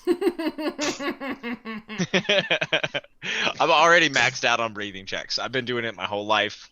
I'm an expert. Yeah. Well, I'm sorry that the prize was so disappointing. Maybe I should have helped you find your way there. But we are. There is a Fifth Element thing going on. Oh my goodness. who- Never mind. I'm not going to give it all away. Anyway, thank you so much to everyone who watched us this evening and watched the party just get absolutely infuriated with this puzzle. I hope you had a good time. We do this periodically. Our schedule is down in the panels below Twitch. We don't have a regular schedule for this campaign. We do it when everyone's available, which is periodically. So yeah, please come back and check us out doing the Arda D&D campaign whenever that is that we're doing it next. Emily plays Animal Crossing or other video games on our channel every other Sunday, including tomorrow. I play Minecraft on our channel on Wednesdays when I don't have other things to do. Eric sometimes plays games on Friday, like yesterday he played Mandagon and then 140, which was really hilarious to watch him get frustrated at a music game. And on the Sundays when Emily is not playing video games, Peter and I, as well as 3 of our other friends, play the Burn Campaign, which is a legacy RPG. It's a post-apocalyptic game. Our characters got to see the first sunrise that most humans had seen in about 3,000 years last time. So that was really cool and exciting. Also, there were ice centipedes that were really dangerous. And my character has sworn to protect Peter's character's life, which in retrospect was a really bad decision. But anyway. Here we are. Here we are. So that's what we do on this channel. Also, as a reminder of Dice and Dens, of Dens and Dice, I think it is running a charity RPG stream today and tomorrow to support a cat shelter, a no-kill cat shelter in Idaho. We are going to raid their channel in just a moment, so stay tuned for that. But you can catch me tomorrow at, I think it's 6 p.m. Eastern and 4 p.m. Mountain, whatever, playing in a murder mystery D&D game. I'm playing an elven rogue inspired by Miss Scarlet from Clue, so you can catch me there as well. These are the folks. Thanks for watching. Did anybody else have something they wanted to plug before we go raid of Dice and Dens, of Dens and Dice, whatever? I just wanted to say I did look it up over the break, and I did remember that I had looked it up before. The annoying overnight bird, at least here, is mockingbirds. Oh, awesome. As Fair is enough. usually the case, if there's a bird being obnoxious in Texas, Totally. it's probably a mockingbird. Totally. Yeah. Apparently, that's how the males try to attract females during mating season, is they make loud noises repetitively at night. Is there a species where the males trying to attract females aren't annoying? Anyway. Anything else? We are going to start producing new content on Ask an Entomologist on May 5th. Woo! So Ask an Entomologist is a site where we answer questions about insects that are sent in by non-scientists. And we've been kind of on hiatus for a little while, and we are coming back. Woo! So. Yeah. Awesome. Well, so stay tuned for all of that as well. Thanks so much for hanging out with us this evening, everyone. Let's go raid the charity stream. We'll see you later. All right. Bye. Bye.